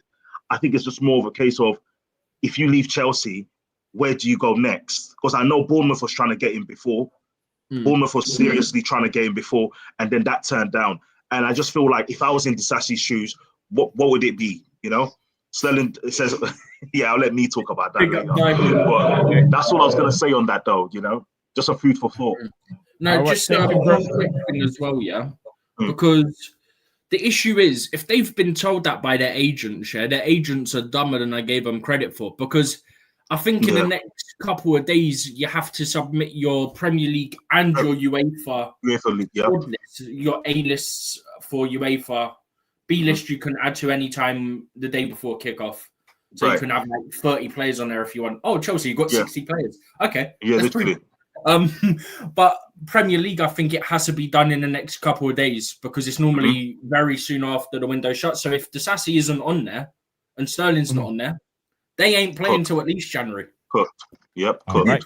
Beyond cooked. Thank you very much. Thank you very much, gentlemen. They have given their fair sense or opinion on these Raheem Sterling situation. My last thing I'm going to say on it is, Sterling, if you want to have fun and play football at the same time, Inter Miami will be there for you. They'll take you with a heartbeat. They have locked the beach. Inter Miami. The beach is open for you, bro. You're gonna party from morning to evening, bro. Go ask Messi. Messi doesn't have to do much. It's always. Can you imagine Suarez, Messi, and Sterling as our front three in the MLS? Oh. Yeah, remember they came from Liverpool at the same time as well. Is the SAS? No, that was. Yeah, no, they did. Sterling, Liverpool. Suarez, Liverpool. It was people. He from biting. He's gone from biting to spitting right now. Yeah, on people. Yeah. So anyway, guys, so thank you very much for showing up on the stream today. Much love to everyone interrupting in the comment section below. Without you guys, we won't be here. Nizam, Stephen G, and our man Prince in the panel, taking you through the next few more minutes of live streaming. We got some few more minutes left to go, but we have to make sure we tackle each and every thing that we have here. My brother's name I can only see, and I'll go by the last 4. Chuck. Is he Ebui? Sorry, man. Let's move on, please. I don't want to butcher your name. So the Chelsea signed Femi Lopez.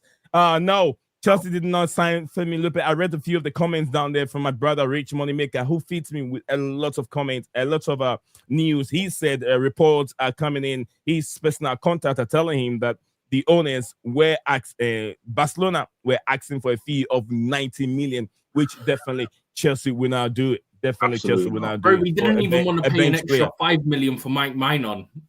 Really? And then, Chelsea do that for a bench player. No, he's a bench player. He doesn't start for Barcelona. It never will happen. I think it's by Barcelona saying we're not selling. We're not selling. Yeah. So just quickly, 2 seconds on it, right? He's 21, because I'd never heard of him. I kid you not. I thought he was a kid at like 18 years old.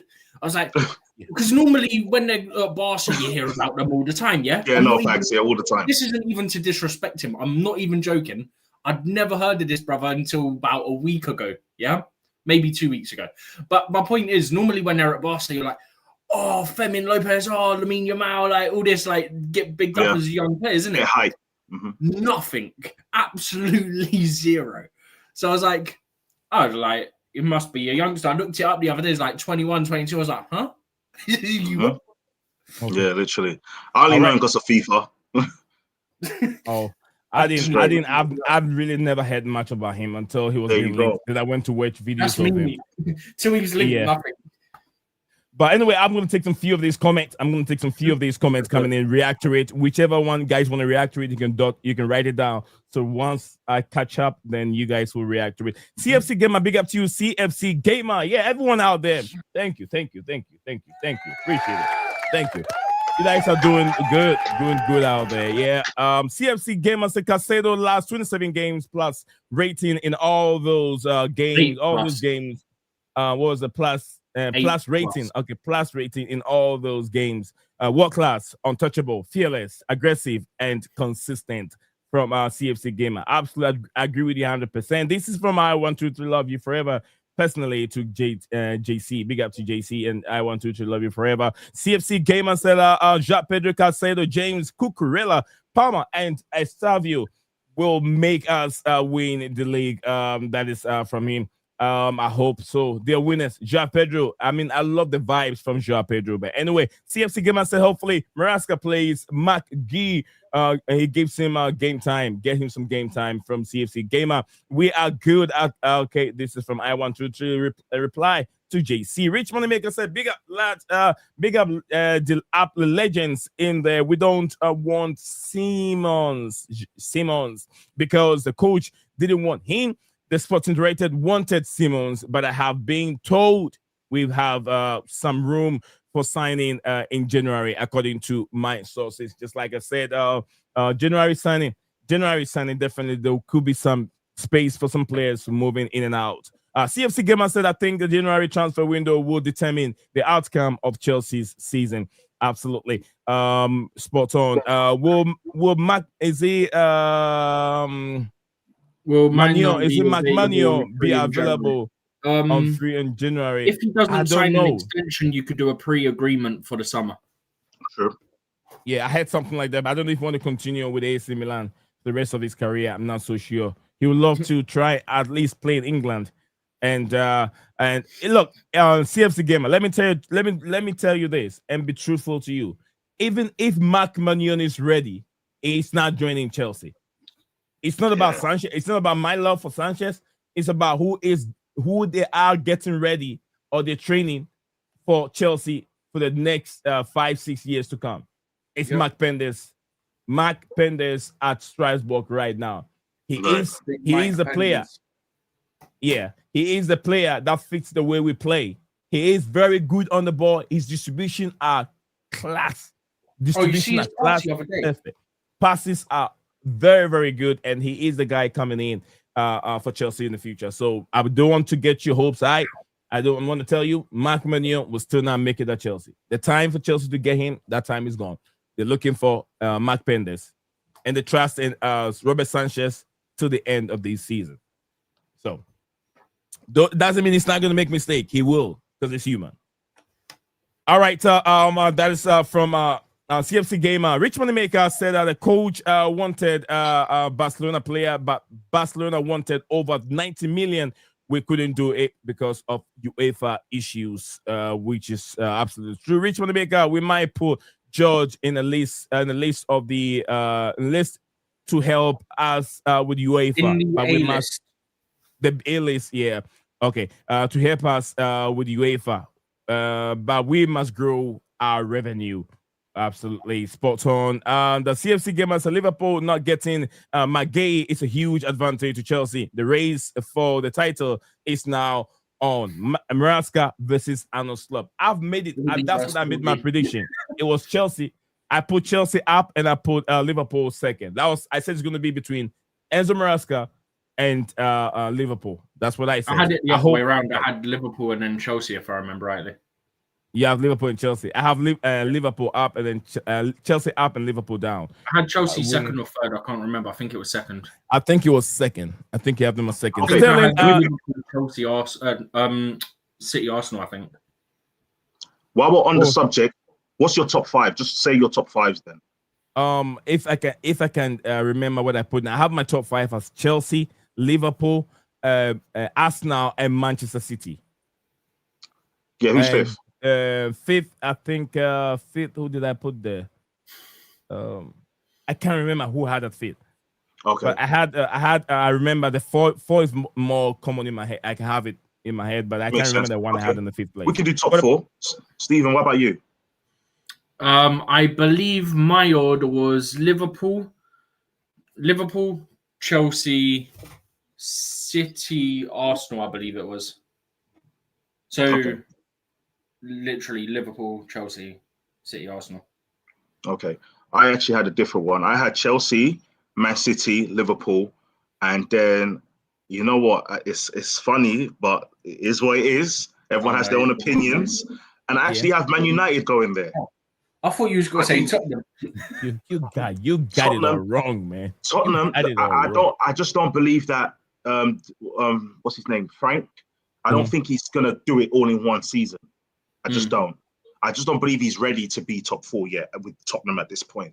I think he's going to take the year, adjust, see who's strong, see the strengths and weaknesses. And then what's going to happen is he's going to decide, okay, we need to integrate this player in this position. We might need to change some of the defense, maybe get rid of some players, and then maybe next season focus on what we can do to make it better. Or same scenario, wait till January and then decide if they need more signings just to strengthen the squad, depending what position they are in Champions League and other trophies, and then go from there. But I just don't think he's going to get it all right in one season. I think Tottenham will be a problem. I think they will be a problem, not enough to be top four, though. Fair. Yeah. Man United, I believe, with the players they've got, you know, now they've got, and the reason why I was saying this because it was down to the goalkeeper. Now they've got a new goalkeeper they've just signed as well. It just makes my theory, you know, of them having that replacement for Onana much stronger. You know, because that was the only weakness that was in the team. And then if what's the centre back that got injured? Walter, they had a centre back that was injured. I forgot his name.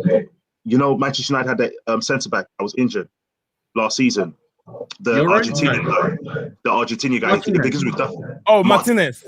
Yes. If he comes back and he's in strength with all the players that they've just got, it's going to be a different game.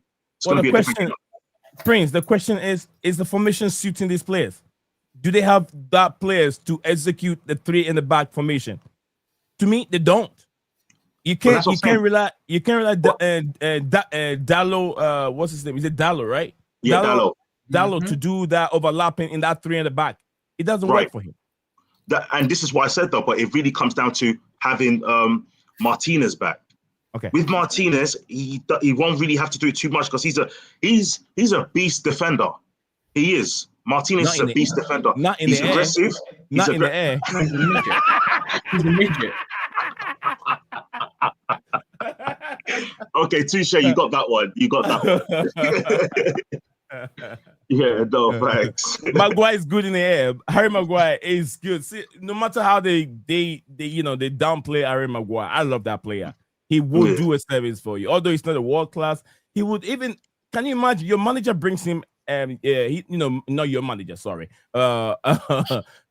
Manchester United manager Ubin Amorim uses him as an attacker or a striker in the dying minutes, like 20 minutes to go. It brings him on to come and score goals. And I was like, what kind of weird tactics or game management is this?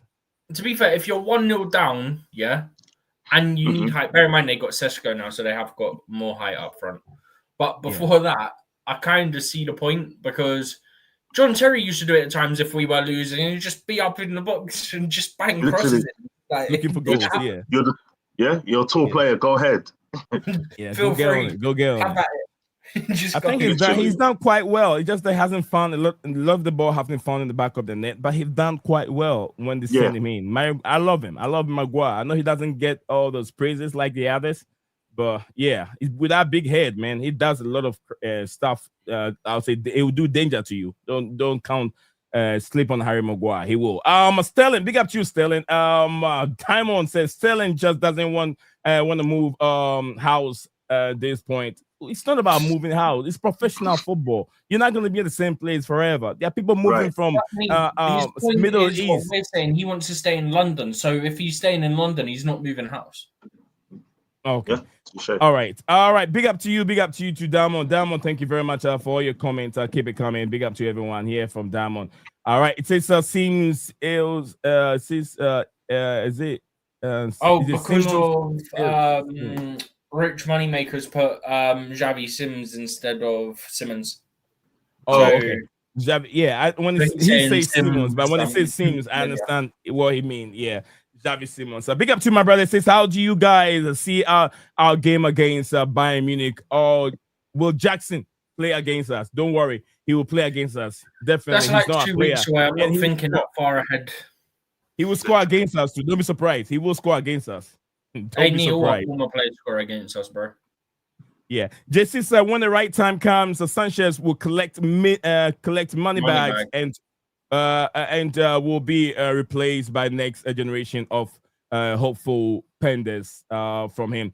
That is Sanchez stock as Sanchez stock is high. Stock is high, just like Jackson. Football people will know. All right, JC, more from JC also. A proper prediction should be after close of the window, so which is now. So when you make a prediction now, it's a proper one because everyone has done his business already, so we can predict much better. Mine's remaining the same. So who? What was that? Mine's remaining the same for top 4 and that. Okay. The coach doesn't believe Penders. The coach wants to challenge for the title this season, but the sporting directors will give our coach more established players next season to help us challenge for for the one? I think for one. Maybe that's what it means. So, Rich Moneymaker, bro, thank you very much as usual. The coach think Penders need another few years. Accept to my sources. Okay. More from you. CFC Gamer said that Man United won't even make the top 10. Prince, it's up to you. Spurs will be 4th or 5th. I think I had Spurs either 5th or 6th, somewhere around there. Spurs will be 4th or 6th from JC. More from my brother here says my top is his top 4th prediction is Liverpool, Chelsea, Arsenal, Man City, and Newcastle. Newcastle, then Tottenham Hotspur. That's top 6, right? Newcastle ain't gonna be the same. They're already struggling. There's no Isak. They're already struggling. No top goal scorer for them no more. Walter Mayday ain't gonna do it. He's not fast. He's not as agile. Can't shoot the same. So yeah, don't be so sure on Newcastle. I'm sorry. All right. Okay. CFC Gamer said he's top 5. They weren't playing him. So okay. CFC Gamer is giving us his top 5. Chelsea champions, Liverpool, Arsenal, Man City, and Spurs. I don't know. I kind of have that feeling that Chelsea will win it. It's going to be between Chelsea and Liverpool. I hope it happens. Even that new goalkeeper is like what is it? Analog. Yeah, analog guys. Is it analog guys? Man United, that Lamens guy. Is the that new what he's one? on about? The new one. A new goalkeeper, yeah. The new goalkeeper. Diamond said, honestly, I will be the height of Brent. Is it Brentwood? Brentwood, yeah. Brentwood, that player, right? That joined and I will win more area battle than Martinez. So yeah, thank you very much, Diamond. I mean, that's not hard. Diamond is a Liverpool. Literally. Just quickly. It's not hard. Like Martinez is like 5'6" or something like that, yeah? Yeah. And he's a centre back. It's not hard. Brentford is a centre back who's, I think, like 6'2" or something. Yeah, just stand there and just go. literally. This is what we have to do. Yeah, no. I guess with that one, right? I'm talking more of like one-on-one battles because you know you were saying about Dallo overlapping and etc. So I'm talking about the one-on-one battles. Aerially, he has that deficiency that Onana has. Where it comes to height. So I get that. But one-on-one battles, he's vicious and he's beastly. He's able to intercept. He's able to tackle a player down. He's got that aggressiveness about him. Like he almost gives me a comparison of Nemanja Vidic, and that's what I like about him. Because he's able to be aggressive and come in at the right time. He's a clutch defender. But that's what I was just trying to say about that. Okay. I was trying to not to look into the Chelsea Bayern Munich game, but we'll talk a little bit. About 2 weeks ago or something. We have to. What do you mean? There's We more have time. to when There's we more get time there. we I'm can not do getting that. into that What? now. Yeah. What we got to talk about? Prediction. Score predictions. Chelsea got Well, better than 10. it's too early. It's too early for that. It's You too early sure? for that. I already got mine. I already know. I I've mean, already for put all money we on know, it. there could be injuries on international break that changes things. So, Stop it. Stop It it. could. Stop. hey, I didn't say that for Chelsea. It's not going to happen. It's not going to happen with Chelsea. I didn't say all it these was for youngsters. Chelsea. I'm just saying, Okay. for all we know, that For could all happen. we know, okay. For all we know, All something right. could happen to Harry Kane True. or Kimmich. And then Exactly. we end up having to face Jackson.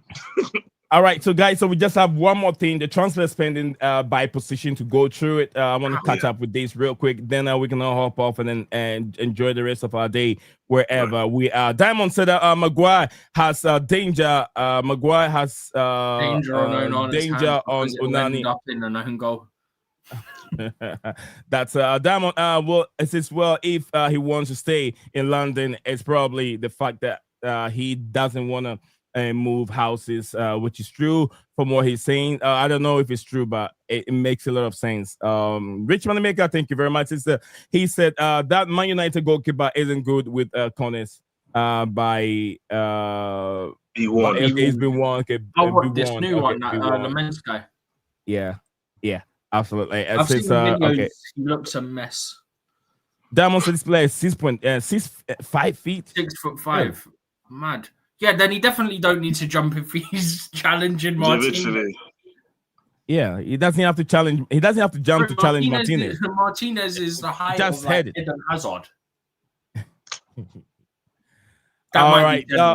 One more from me. So, do you guys think Chelsea squad will make it to the Champions League final?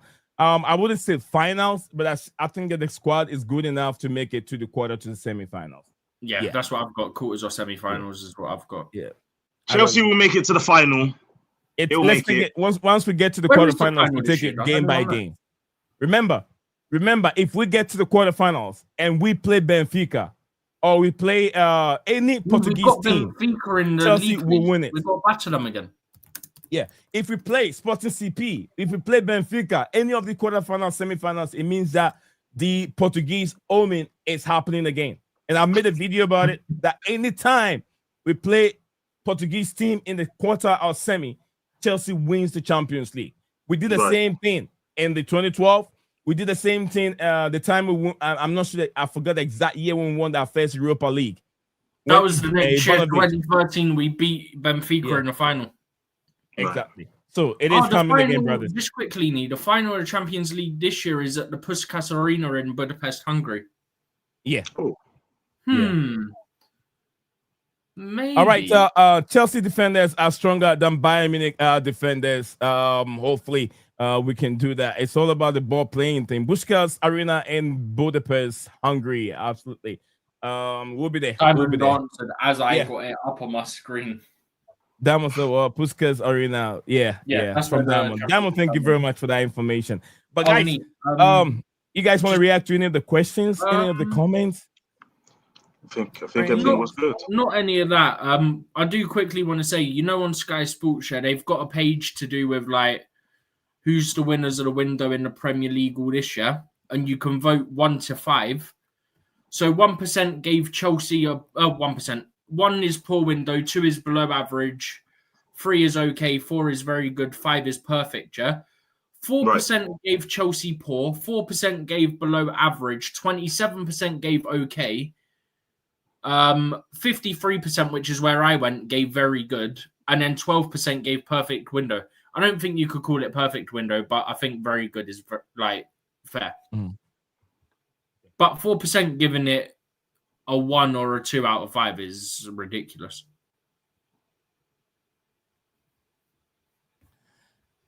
It's like Bayern and Barcelona are going to beat us for sure, guys. I want to see Chelsea and Barcelona. Not even Bayern. I want to see Chelsea, Barcelona, Stamford Bridge. That's what I'm waiting for. It's been a while. If you guys think Lamine Yamal is that good, wait until he faces Palmer. And Esteval Williams. Wait. Time will tell.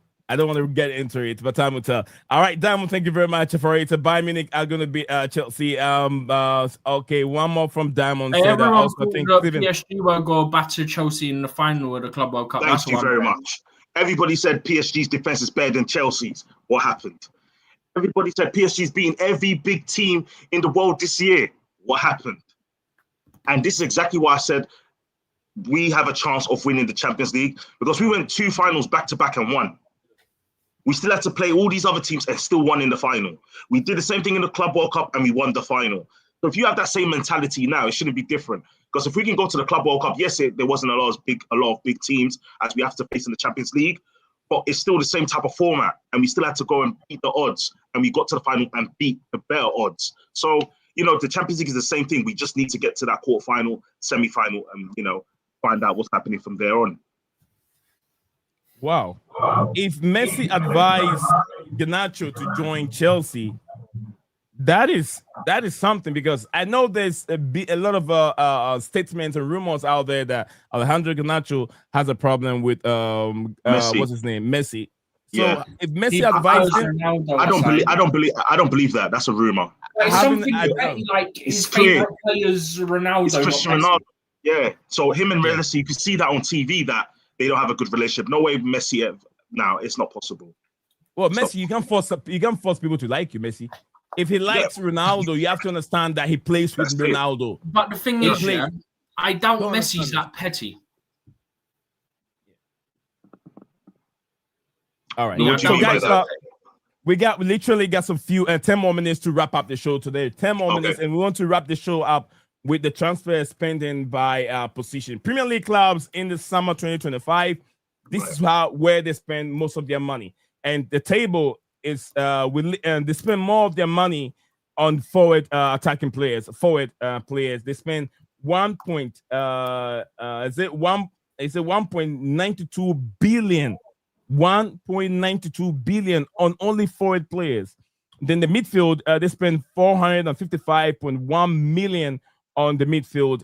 Then the list, I think, the defense, they even spend more on the defense than they did even with the midfield. 591.68 million. Then the goalkeeper department, they spend 224.5 million on it. But I mean, you can break it down. Most when they say forward, you can have wingers that are forward, they're attacking players. They can put them into that category.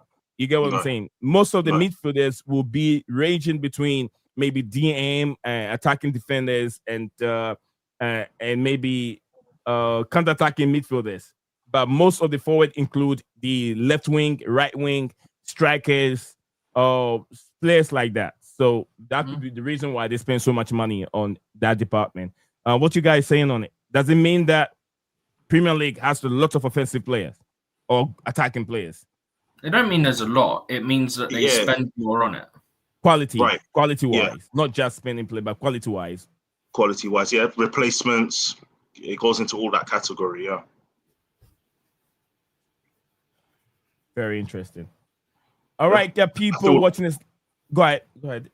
Yeah, I just feel like when you're looking at that category, because, most teams already have their midfields locked in. Most teams already have the defenders locked in. Goalkeepers, goalkeepers don't really go. But forwards, either they get injured or they're not scoring. Like Tottenham, for example, they had Richarlison, blanks. They got Dominic Solanke, injured. So when you're looking at updating the forwards, you're going to go in and get strikers. Same thing with Chelsea. Same thing with Man City. Same thing with Man United. Attack. The forwards are always going to be a big thing, because if their players ain't performing like the way they need to, you're going to replace them. And I think that's what most of those sales are, is replacements, rather than, we're trying to add more to what we have. Because look at Newcastle. Newcastle was the same thing. They just bought, and this is the thing with that Newcastle thing, I just want to touch on that as well, is that they just bought in this player, Walter Mead. And I've watched these compilations. He's a good striker. He's not Premier League. He's not a Premier League striker. He ain't going to be ready in a position where it's going to be, okay, I'm going to take over Isak and do what Isak did. He's not going to do that. Which is why I said, like, when it comes to my suggestions, I don't think Newcastle's going to be up there this time round. It's going to take some time. He came from Stuttgart or someone, didn't he? Yeah, Stuttgart. Is it Voltomeda, right? Yep. We were linked with him Voltomeda, earlier on, right? I something remember I like did that. the video of him. Voltomeda. We were linked with him. And he's tall. He's quite tall. Is it going to Thank be God. that quick? No, he's not quick. It's He's not very quick. rare that someone's tall and quick. Very, very rare. Right. Yeah, because Yeah. Peter Crouch, man, he's one of the top guys out there. Peter Yeah. Crouch Peter was Crouch quick. is a lanky mother trucker. Yeah. Yeah. Peter Crouch, and I can give you another one from Chelsea. Tall and the flow. Of Tall course. and the flow was also tall. And Olivier Giroud. Olivier Giroud, I wouldn't say too tall. Okay, Christensen. Giroud's about Andrew average. Christensen, defender. He was tall as well. Olivier Giroud. Giroud was probably like 6 foot, 6'1". We're looking at lanky players. More lanky. Okay, more lanky. Yeah, so I'm thinking if you want to talk about Olivier Giroud is a Giroud or man. He's Christensen, kind of Talking tall. lanky, what Right. about Dominic Solanke? No, he's not.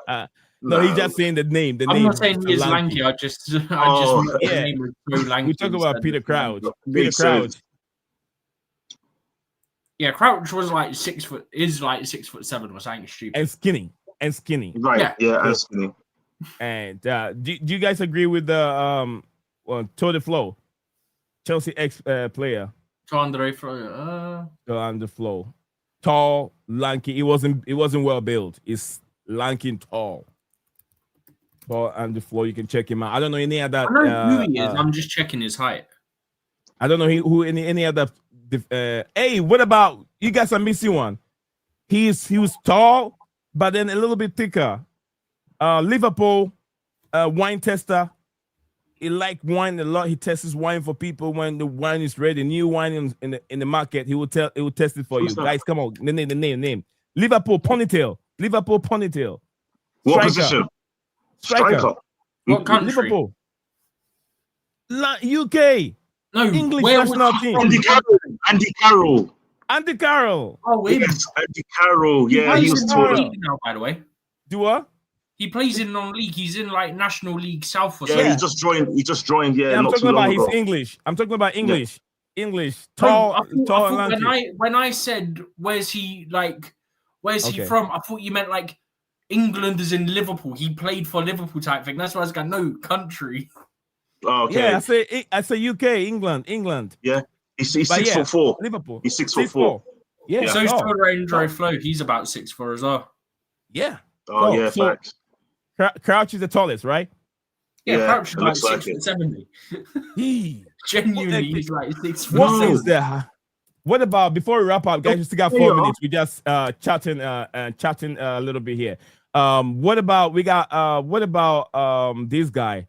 He played in the championship for a little bit. It's Nigerian, British, English, whatever you want to put it. Adebayo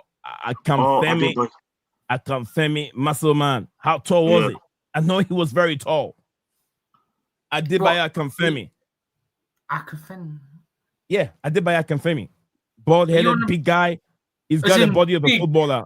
Big. Yeah, he's a big Akinfenwa, that's who you're on about. Adebayo Akinfenwa. Yeah, Oh, Nigerian. Okay, yeah. That's why I was Nigerian. like, wait, like I sort of had an idea you meant Akinfenwa, but then you said Adebayo. I was like, huh? Yeah, his name is Adebayo. You know that, right? Adebayo. Yeah, but I thought you said Adebayo. Oh, okay, yeah. Adebayo, whatever. Akinfenwa. Also another tall and big. I'm just trying to look at all those big and tall we're players. forgetting one guy from Chelsea that was taller than these players we're mentioning. He used to play for us. Nicholas Anelka. No, absolutely not. No, who? He's a goalkeeper. Oh, What?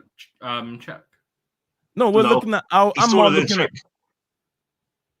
Dudek. Nationality? Dudek. Belgium. Courtois. Oh, Courtois Couture. was 6'7". Courtois was 6'7". For the record, just quickly, yeah, for anyone who somehow doesn't know, this is Akinfenwa. For anyone that doesn't know, this is What are you Akinfenwa. showing, Steven? You're not showing Akinfenwa. I am. Give me 2 seconds. Oh, okay. I help you. We've both done it at the same time. For the record, this is Akinfenwa. Bro, This is Adebayo he's Akinfenwa. more bodybuilder than footballer.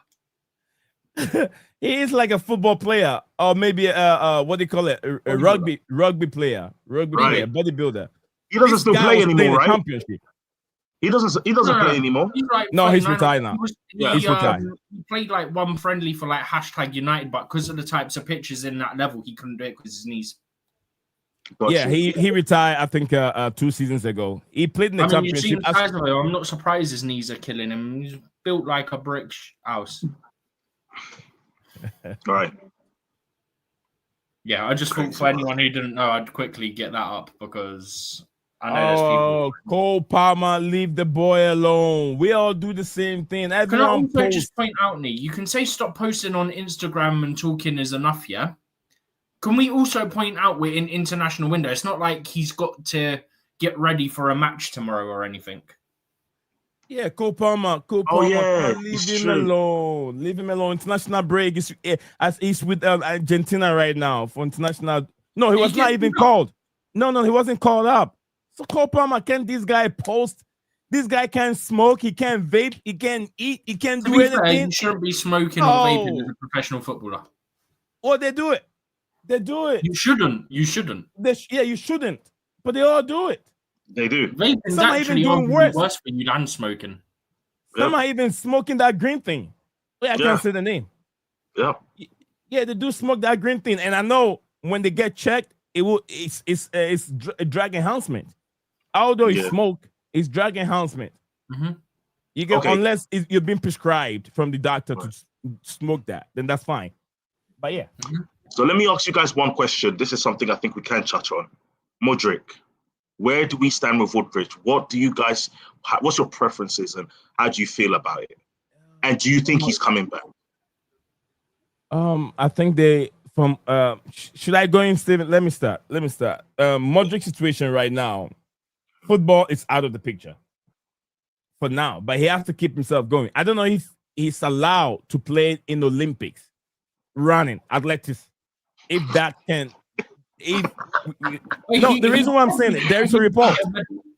There is a report today, Prince. There's a report out there that he's training with the Ukraine Olympic team to participate in an oncoming Olympic Games in America. Oh, really? So that's why I'm trying to make my own research very well. If although the ban that he's suffering right now, you're right. Stop him from participating in Olympic Games, because you have to remember he can run 200 meters. Absolutely. He's a winger. Right. He can run 200. He can run 100 meters. He can run a 4x4 relay. He can do those things. Right. Long distance, I don't think he can tackle it because he's not built for long distance. So with so doing, maybe he can switch his career a little bit. But I think Chelsea will take him back when his suspension is over or his ban is over, trying to give him game time and then flip him off, sell him, because you can't do nothing with him right now. No one's going to buy him now. No one. He's not going to play football. And as soon as he gets back, you have to get him to that up level fitness, and then stop giving him game time for at least one season. Then you can sell him. You're not going to have any value on him. Chelsea, you spent 80 million already. You can't just throw him away. You have to make some money back. By the way, 60 million, right? Yeah, because then there was Ballon d'Or clauses and stuff. So yeah, that's how it got so high. It was actually 60 million fixed fee.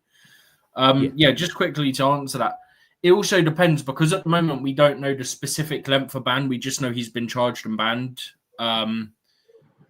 But they're talking it could be up to 4 years, but by the time you do appeals, it could be more like 2 years, in which point it'd be about 2027 and he'd still have 4 years left on his contract. So yeah, and then he'll be around maybe 25 by that time, right? Maybe Chelsea just, like Nee said, keep him, give him some fitness, give him minutes here and there, maybe cups for a year or so, and then load him until his contract expires.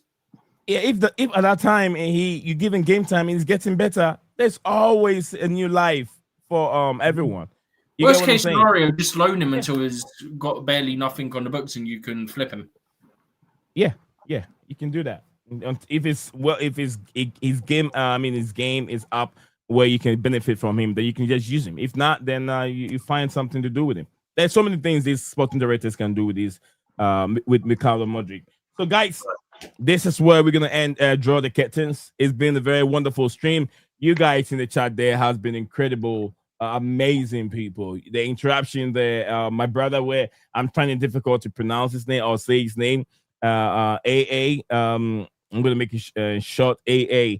Thank you very much for your contribution today. And HP. You'd be better off HP. sticking to the surname, I think. Yeah, I think his surname is a little bit more. What was that, Prince? Akchat Abo. Akchat Abo. Yeah, you're leaving the E out. Akchat Abo. Akchat. Okay. Akchat Abo. Akchat Abo. I love that. All right, so thank you very much, my brother, for being part of it. And HP joining us right now. He's been listening, but he never typed, but he's typing now. He said, "Did we get Lopez, guys?" No. No, we did not get Lopez. We're doing it without him. Maybe, who knows? He might come a bit more cheaper some other time. Ajiri, big up to Ajiri. He says, "Hi, Nee. How are you?" Isak went to Liverpool and Wissa went to Newcastle United. Now, yeah. What about Wissa? Wissa from Brentford. Oh, I forgot about that. They did strengthen up their forward. Yeah, Wissa, he played with Ivan Toney, remember that time? Yep. Ivan Toney and Mbuema. So those three have departed. Wissa had that thing within him that he was not going to play for Brentford again. So it's ironic how Visser and Isak both went on strike, and how not all Newcastle fans, I know one or two that I speak to, aren't happy with how Visser went about things, because it's very much the same as Isak. But their thing is, I don't like how he went about it, but he's here now, so it is what it is type thing, and I'll back him. Yeah. But there's others that are like, oh, big up Visser, he went on strike, and then they're going, Isak's, I can't say the word. You can all take your guesses on what one I'm thinking and saying. But yeah, essentially, yeah. Mm-hmm. Some of them are bashing, like chatting crap about Isak for doing exactly what Visser done, and then for Visser they're going, yeah, well done, congratulations, you got your move, you forced to move, congratulations. Like, bro, it's the same as Liverpool fans with Trent and Isak as well. It's like, oh, you're a traitor, you're this, you're that. And then it's like, right. Oh, well done, Isak, you got your move, you went on strike. It's like, hello? Right. No, for real. Well, Wissa said there was a gentleman agreement that he was going to move on. But so if it's not on paper... I don't know why they say that. The same thing with Isak also. Isak said there was a gentleman agreement that they were going to let him move on to Newcastle United. And there was nothing on paper. I think it was someone on TalkSport. It might even have been. It was either it was an agent on Sky. I think it was. Yeah, and he said you hear about gentleman's agreement, but if it isn't in the contract, then there's nothing to say that I said that, and therefore I don't have to stay to it because it's your word against mine. Because there's nothing written in the contract to say we will allow this to happen and X, Y, Z type thing. Because if it's not in the contract, you're not contractually obliged to stand by that. Do you know what I mean? Yeah. Like, I could say to you, if Real Madrid come in for you, I'll allow you to leave for 50 million. Yeah. But if a Premier League club comes in, I'll let you leave for more than that. Yeah. And then Real Madrid come in and then they're offering, I don't know, 50 million. I go, no, I'm not going to accept that. The player gets upset. I'm going to go, well, is it in a contract? No, it's not. So I can do what I want. I could then go, actually, you had a better season than I expected. So now it's going to be 80 million. Like, if it's not in the contract, you can't do nothing. All right. That's true. All right. Thank you very much. Say so. We're gonna perform like that Manchester United players who left United. Absolutely sure. You know what? I believe in that. Big up to you, Dan. Chelsea Dan in the building for us today. Big up to you, Dan. I hope you're keeping very well. I believe so. One, you have to remember, certain players need change of environment to perform. That's why I never went down and be part of those that think Alejandro Garnacho will not perform. You get what I'm saying? And I'll give you so many examples. Do you know why? This picture remained the way it is right now on my screen? Hope, let me see if I can get it. This picture, you know, this guy here. We can't see it. Oh, okay. Sorry. I think I turned off my screen sharing for a second. Let me see if I can get that back here. A second. Come on. Give me that. If not this, then that one. Just bear with us a second, guys. That one too. Just a second. Literally. All right.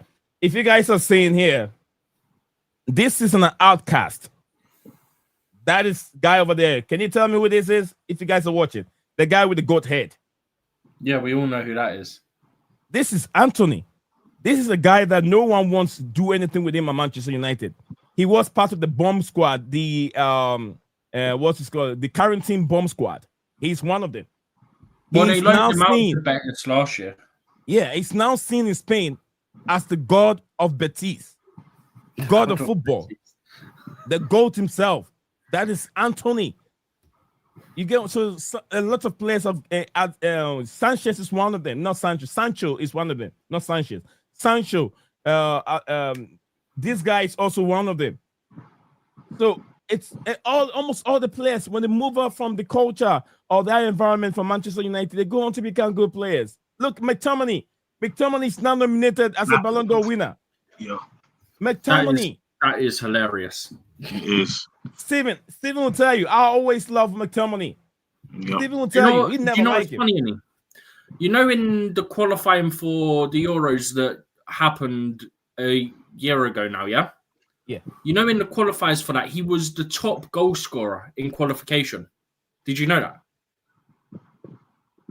I'm not so sure. They were playing him essentially kind of like a forward, if I remember rightly. So he just kept getting loads of goals. Yeah, he's good. I knew the guy is good, but people don't give him the credit because of Manchester United. I knew he was always good. People did kind of rate him when he was at United as well, to be fair. Yeah, I was going to say that. He was really good at United. He was really good. I told Steven, this guy is very good outside the box. His goals, most of his goals are outside the box. He will score you goals. I love him at Chelsea. I said it many times, but Steven said, I won't take him. It's not always that we have to take him. It don't mean he's a bad player just because I wouldn't take him. Yeah, but it was one of the players that if the link is there, people will not like me for liking what's his name, McTominay. But I see something in him that a lot of people don't see it.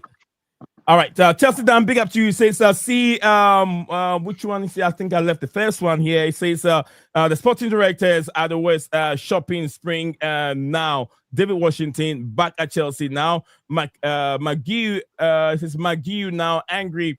We will see how Champions League goes. Danny, you're saying you're angry or Mark Gee's angry? Because I'm going to tell you this, right? Washington got recalled because, yes, he played in 23 games and got 2 goals, but he wasn't really getting minutes from the reports that I've seen, yeah? So that's why he got recalled. But it also opens up an international loan spot, which makes me think Chelsea have obviously got an international loan offer for maybe Disasi or something like that they want to use. So that's why they've recalled him, and then they'll loan him in England in January or something, maybe use him under 21s in the first team until then. Okay. My brother here said we should have forced Jackson back to Chelsea. I don't think it's the right thing to do. The reason why is if he's angry, you just have to let him go. He would have just gone and got another red card. It would cause so much problem for us. He either be throwing the things around and wouldn't even listen because he felt like he did not get him his wish. The same thing with Isak. The same thing with Wisa. So if the player doesn't feel like being there, it's better for you to help him move away instead of him distracting what you're trying to build.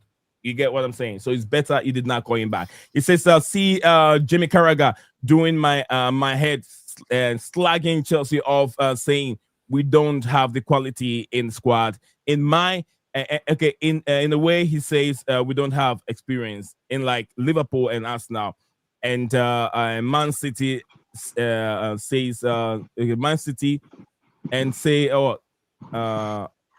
it Gamacho? Gamacho. It's gone over the character, so there's another one underneath it, and say Garnacho won't be a difference in Chelsea squad when he was at United. Dan, I'll say So this. Dan, this one, and then you've gone over the character, so there's a second message. Yeah, Dan, you don't have to let Carragher get into your head. Carragher is always going to be Jimmy Carragher. How many times? How many times have Chelsea proven wrong, Dan? You know that already. That whatever he's saying, he doesn't see the future. He doesn't even know his club is going to end up spending 400 million on one transfer window. He doesn't even know. About 420. About 420. So don't listen to what he says. Dan, you don't have to let him get into your head. Because he's not a pundit. He's just a crazy mother trucker. That's what he is.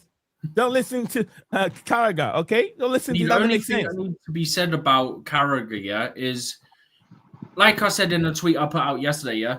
At that point, Liverpool were looking like they were going to spend about 500 million. In fact, I think it is about 500 million by the time you factor in add-ons and if they'd done the Mark Gahey deal, yeah? Yeah. Because everyone wants to add add-ons for Chelsea, so I'm going to do it for Liverpool because the media only add it for Chelsea, yeah? So it is still about over 450, close to like 470, something like that, yeah, with add-ons and all that, yeah? But Carragher, 12 months ago, it's not a young, exciting team. Chelsea have to stop spending. Players have to stop signing for Chelsea. Where's Felix go play? You got Cole Palmer, yeah? Jamie, all I'm going to say is you're very quiet about the Club World Cup and then you diss it because Chelsea won it because if Liverpool were in it, it'd be the greatest thing since sliced bread. All I'm going to say is this not very young and exciting, this young and not very exciting team is your Jamie Carragher, your world champions. So I'd argue it's a very young and very exciting team because they're the best team in the world. Arguably, you could say that because world champions. So technically, best team in the world. Carragher, all needs to be said is you're wrong. You'll get proven wrong again because you said Chelsea won't get out of the league phase. Although arguably you have to finish 24th to get out of that because of the playoffs. Chelsea aren't finished 25th or lower in the league phase of the Champions League. It isn't happening. Yeah. So again, we'll prove you were wrong when it comes to January. Yeah. And then you'll probably go, they'll get knocked out in the round of 16. Then we'll prove you wrong again. And then you'll say, oh, they won't get top 4. Then we'll prove you wrong again. There's a pattern. You need to learn. You need to fix up. I mean, this guy came out and said Chelsea would not even make it through the group stages in the Champions League. Yeah, that's what I'm saying. Stages. Like, and that it hasn't been drawn yet. 24th, literally. Yeah. I mean, which I think last year was about 5 points, 6 points. Yeah. So don't take his word serious. 3 points. Yeah, don't take his word serious. It doesn't make sense when he speaks. It doesn't make sense. I don't know why is even working with Sky Sports. I don't know why. This guy spat in front of people's faces. He spat on people's faces in the car. It was literally a kid. And he's still up there working for Sky Sports. Why? If it's somebody else. Sky Sports have ever had morals. Me, have I got news for you? And you know what? That if I were that kid, that is here in America, it's $1 million lawsuit on a person like that. Jamie Carragher is wealthy. I will make like 20 million out of Jamie Carragher for spitting on my face. That's an asshole. You could probably get more. You could make an argument that you spat at me. B, for all I know, you could have some sort of disease or illness. Yeah. Which therefore harms me, which therefore makes my claim bigger. Therefore, get done. I'm getting loads of money from you. Happy days. How we do it, Steven? You will make your lawyer or you're not your lawyer, your doctor, whoever diagnosed you with, and everything will say in the paper that you're scared of water. So now you can't get out of the house because of Carragher spitting on you. When you see water coming your way, you're scared. So now they have to compensate you in the house, be in the house. Anywhere you go, you have to be in the car. You have to be in the car. Yeah. I know people like that. Yeah, I'm scared. I'm scared. I panic. Yeah, here in America, they'll tell you this guy, because of what happened, he's scared of going out of the houses. He's now stuck in the house, and you have to compensate him. You have to do everything to motivate this person, and it's a lot of money. Oh my goodness! Oh, you're messing around. You guys are messing around in the UK. Money, yeah, America. This is the American dream. This is the American dream. Literally. Just quickly, they don't know. They don't know. They don't know, man. Just America. quickly as well, yeah, because I can see it here. JC said Stephen an honourable mention of Zola to top it off because Zola sat Carragher on his backside. Oh yeah, Do you know what's funny? One of my friends said, I wonder why why Carragher hates Chelsea, yeah? And I sent that gift to him. That was earlier today. And then probably, I think that's why. That could be the reason what Zola did to him. He just hates Chelsea. It is what it is. It's built into his brain for some reason. Zola did him bad in the game. And also, what's his name? Jose Mourinho said, who is Carragher? This guy hasn't won the Premier League before, but telling people how to win the Premier League. He's never won it. Also, yeah. Just quickly, because I see this one on the screen, yeah. Dan saying that he said the trophy's fake because the English, Italian, and Spanish league winners weren't in it. Like said, Liverpool and like Barcelona wasn't in it. Dan, this is my point though. If Liverpool were in it, he'd say it's the greatest thing since sliced bread. If Liverpool won it, yeah, world champions, let's go, let's have a parade and all this. But because it's Chelsea, where's Carragher? Next time he's at the bridge, you know he's getting abuse as well, by the way. You know it. He will. He will. I'm sure he's going to come with Sky Sport with Liverpool.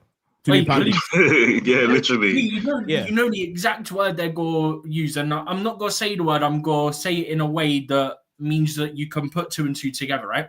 You know, people will say, Carragher, you're a see you next Tuesday. You know what I'm saying, innit? Yeah, they will. They will. Let's just say if you take the first letter, you understand. Right. Literally. Yeah. All right, guys. Before we wrap up, big up to Chelsea down and big up to Cole Palmer. Says Chelsea down, we couldn't get rid of Disasi. That's a big issue, which I do agree with him. It says fact, Steve. Yeah, absolutely. But yeah, Cole Palmer, LOL. That tells you the board. Dan, this got nothing to do with the board. Just quickly honest. I said I don't know if Dan was here at the start of stream or whenever I said it, right? Yeah. So Dan, just to clear up, right? I think it was from the Athletic. Said that the Sassy had offers from, I think it was 3 English teams, 3 Premier League teams on loan, and he rejected them. That's all I'm going to say on that, because that's not on the board. That's on Disasi. The same thing with Raheem Sterling. Dan, it's the same thing with Sterling. Sterling has so many offers, but he chose not to move on, but want to live in London. So you can also blame that on the board, Dan. Okay. All right. Stephen, let me take a few words from you. Then we'll come to Prince, and we'll go to Prince. Then I'll conclude, and then we'll call it a day. Yeah, I'm not going to say much. Just big up everyone in chat. Like and subscribe, turn bell notification on, all that lovely stuff. I would go through the names, but there was a lot of you, so just big up to the chat in general. Big up to, how do you say it? Is it Davy? Is that how you say it? Yeah, Prince. You go ahead, Prince. Prince. Okay. So that I know for future reference. I get you. Big up to you as well. I saw that you joined yesterday as well. Cheers, my bro. On that point, so big up. Obviously, big up to Nee as well. Of course, goes without saying. Right. And the only other thing I'm going to say is that we'll be back, I presume, tomorrow. And we've had consistently about at least 15 people watching on YouTube throughout this stream. Hopefully we can get those numbers up in the future, but big up to everyone that's been in here. That's all I want to say. Thank you very much, Stephen G. Dan, he says, only disaster won't leave Chelsea because he's falling out with Enzo Maresca. I mean, if you're falling out with Enzo Maresca. No, Fernandez. He said Fernandez. Enzo Fernandez. Why? But that wouldn't make sense for him to not leave because he's falling out with a manager. I was going to say the same thing. If it's Enzo Fernandez or Enzo Maresca, it makes it easy for you to leave the football club instead of you staying. Well, that's, I don't know. But yeah, big up to Chelsea Dancer, big up to Davy up the Chelsea. I got your bumper, bro. So I add you on our WhatsApp group from him. All right. Big up DJ, big up Dan. Big up DJ, and so why don't we cancel Sterling contract, guys? I think they will do that. I think He's got 20 million left on the books. They wouldn't. Yeah, they wouldn't. 20 million. Yeah. It's too much money. In terms of the 2 years left. 20 million. And then on top of that, you've got, what is he on, about 300 grand a week, roughly? So that's 3 or 5. Something like that. Yeah, absolutely. Big up to DJ South. DJ. Basically on contract. On top of the 20 million transfer fee for remaining. So a lot of money lost if you do that. And you don't want to put that going towards PSR. No way. Yeah. All right. And I never why are they selling their academy kids? Sorry, Nia, I just had to hop in and point out that that's the next narrative that would happen. Okay. Are you done? Steven? Yeah. Move on. Yeah. All right. Let's hear from Davin. Closing remark from Davin. Let's hear from him. Hey guys, thank you for having me.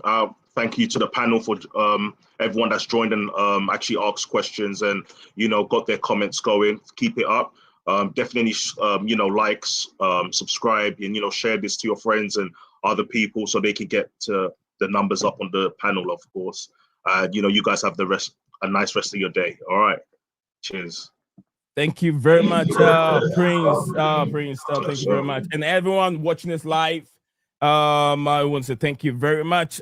Keep it coming and share our stream as usual. Without you guys, we won't be here. Need Zion is not going to put his head together, put streams together, because we know you guys want to love your football. I do this. I don't get paid from YouTube. I'm telling you the truth. I don't get paid from YouTube to do what I'm doing. I do it because I love chatting football. Besides that, I have other WhatsApp calls and other Discord group that I join to discuss football each and every day. So yeah, I love football. I spend almost about 11 to 12 hours a day talking football. If I'm not talking, I'm typing. If I'm not typing, I'm on the phone on it. So I eat, drink it all the time. But yeah, guys, thank you very much. I got family too. I got family just like you guys all. But we love what we do here. So, guys, thank you very much for your support each and every day. Chelsea Dan, DJ Sav, I want to love you forever, JC, David Prince, and Stephen G, my co-pilot each and every day that support me to get this thing where it has to be. Without all these crew, without all these members, we wouldn't be able to achieve our aim. But we thank you. Keep the numbers coming. Hopefully, we can achieve that 5K. It's on the mark. It's the achievement, 5K. Let's get there. If we can get there before October, I'll be very happy. But let's hope we can get there by October. Then Christmas, we can be looking for the bonuses, which will be 6K. Hopefully, we can get there. Without you guys, we won't do it. We won't be able to make it. But thank you all for coming up. I always say, Lil Desperados. Hang on to hope. Hang on to hope. We'll see you guys again same time tomorrow. Adios.